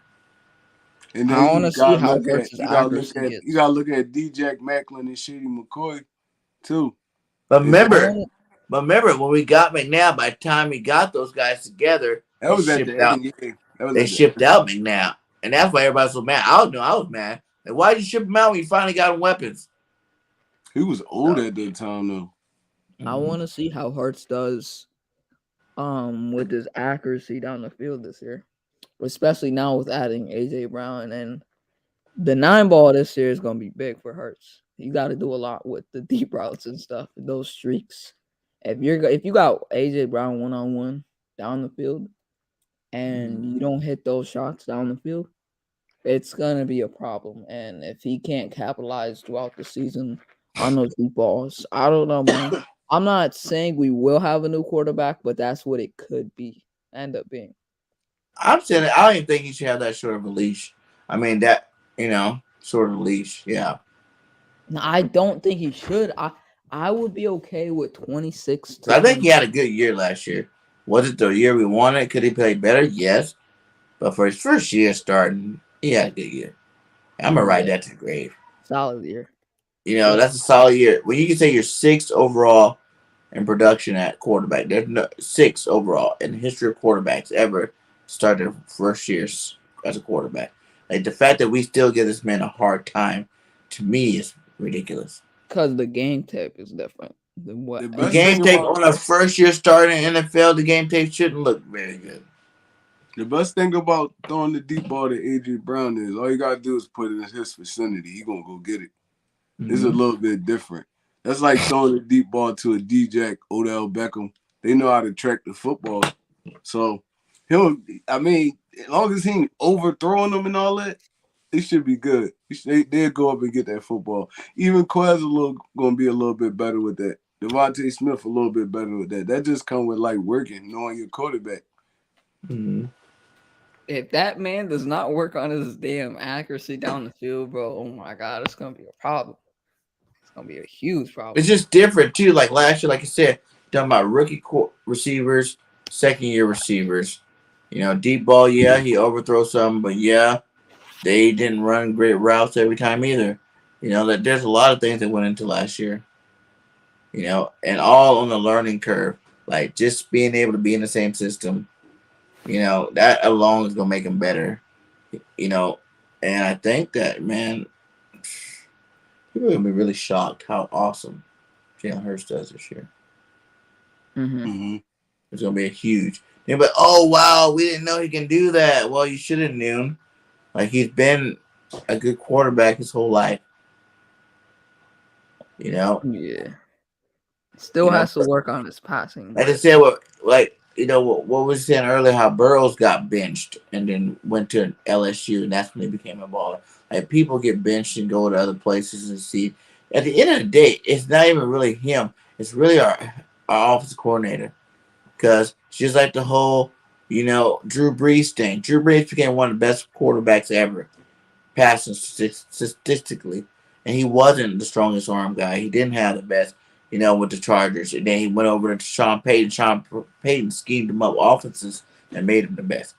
So really, at the end of the day, it comes down to your coach scheming up people wide open for you. Yeah, you could win with timing and rhythm. You don't gotta have the strongest arm. You just gotta know how to anticipate passes and stuff like that. Stronger arm quarterbacks get away with throwing in the tighter windows, and that's another thing too. People don't ever say that. Brady deeks and dumps his way to Super Bowl since the beginning, and no one says nothing about that. But it's like, it's a big thing for Jalen to have to be going deep down. But there's a huge difference. He deeks and ducks the whole season. There's a huge difference between Hurts and Brady. But it's like, if Brady's deeking and dunking the whole season, like, how does that make him better? You gotta think about this. Brady ain't really went deep with understand Randy Moss. You gotta understand something. Brady's timing and anticipation with his throws have always been on par. But it doesn't matter if they're all dink and dunk plays. But he giving his receivers a chance to catch and run though on damn near every play. The play Just designed give for the him to football run and 5-yard slants and he throw him the ball. Yeah, just getting the football in their hands fast. And letting them let his playmakers make plays. But then you also have to put the receivers that weren't like great, but he made them good into context as well. Like, But we can't say he made them good. They probably was good receivers. He just learned how to work with them. And the only time you really seen him air him out was when we had Randy Moss. He was the best. No, I don't know. Deion Branch went to he played for the Patriots. He went to Seattle and he still put up solid numbers. Wes Welker was the best player on the Dolphins when he went over there. Edelman was the best player on his team. That's a 7th-round pick though. And Amendola was not that great before Brady though. Who? Bro, Amendola was good. Amendola was good. He was good with the Rams when he played for the Rams. Was it the Rams? Didn't he play for the Lions too, though? He played for the Rams? Yeah. No way. I think we picked him up first, right? And then cut him. And then I think he went to the Rams. Yeah, so like I said, it's not all about this one. Bradford was there putting up the big numbers. Even if you look at some Aaron Rodgers games, man, he finds the open receiver. Like that's schemed up, open receivers, easy routes, getting them open early, getting the ball. It's not that hard to do it. And it's a lot easier when you have elite talent to catch the ball as opposed to like young first and second year players. Even with Wes Welker in Miami, the year before that, he had a 99-yard touchdown pass against the Patriots. Then they brought him in the year after that. They did, after he torched him. Mm-hmm. I remember that. So all them receivers and stuff, they wasn't trash. They were good players. Brady just had great timing with them. Mm-hmm. Yeah, they had an awesome running game always, and they had a great defense. But a lot of that came with Brady just being that clutch, though, in my opinion. Yeah, I'm just saying, like moments. I ain't gonna lie. It's easy to have all the records when you've been in the league since the beginning of time. Yeah, he been. You know what I'm saying? Like, if you put his numbers in a small sample size box in terms of like, you can take away a couple of years and you don't have that great of stats. Look at Brett Favre. Brett Favre. Imagine if you gave Brady legs, though. Imagine how good he would be. It's like the difference from, like, to me, I feel like it's the difference from, like, people that think Barry Sanders is the best, which I am on that boat, compared to people that think Emmitt Smith is the best. Because Emmitt Smith ended out with the all-time. But look how many more years it But that's not what I'm trying to argue. I'm just trying to argue that Brady's just like, Brady kind of made a lot of receivers, though, in a way. Like, no, I wouldn't say a lot. He just made, like, specific receivers that got drafted or undrafted into, like, receivers that have good production, but you're not biggest names, but get the job. But was it really Brady? Was it the system? Huh? And the reason why I say it's more system, because remember that year Brady missed the whole year and their offense did not miss a beat. Yeah, it went like 11. They won 11 games. They went like 11 and something with Matt Castle. Yeah, they were 11-5 with Matt Castle, and Matt Castle got that fat contract and went to the Chiefs and was garbage. And then what happened after that? You gotta look at Jimmy Garoppolo. Jimmy Garoppolo had double-digit wins with him too when Brady got hurt. But what happened to that Patriots team with Castle? It was so many good. They lost the first round of playoffs. They ain't go. That's my point.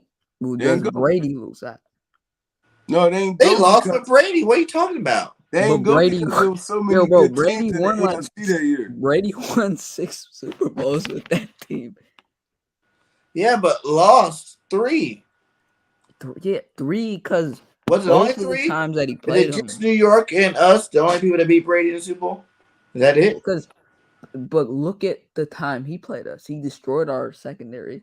The only reason we won was because at the end we should have beat Brady in the first Super Bowl. Donovan McNabb would sell his soul for Chucky Campbell's soup commercials. remember But the too, Giants' Big Play. defensive line was just that good. You gotta remember too, Big Play. It was a period, I think, of like 8 years where Brady and them ain't even make it to the Super Bowl. Mm-hmm. And he was on that team the whole time. So it was like, I mean, they hit spurts. That's what it was. And that's why, like, 8 even when they look at like years? how I some don't of these know. Because It they was made about the Super Bowl in 2014 against Seattle, right? it was about And 8 then years. before that, 13 it was the Broncos. I know that. 12 it was it the Patriots? I remember because they was losing to Baltimore damn near every year in the playoffs. Oh yeah, it was Baltimore.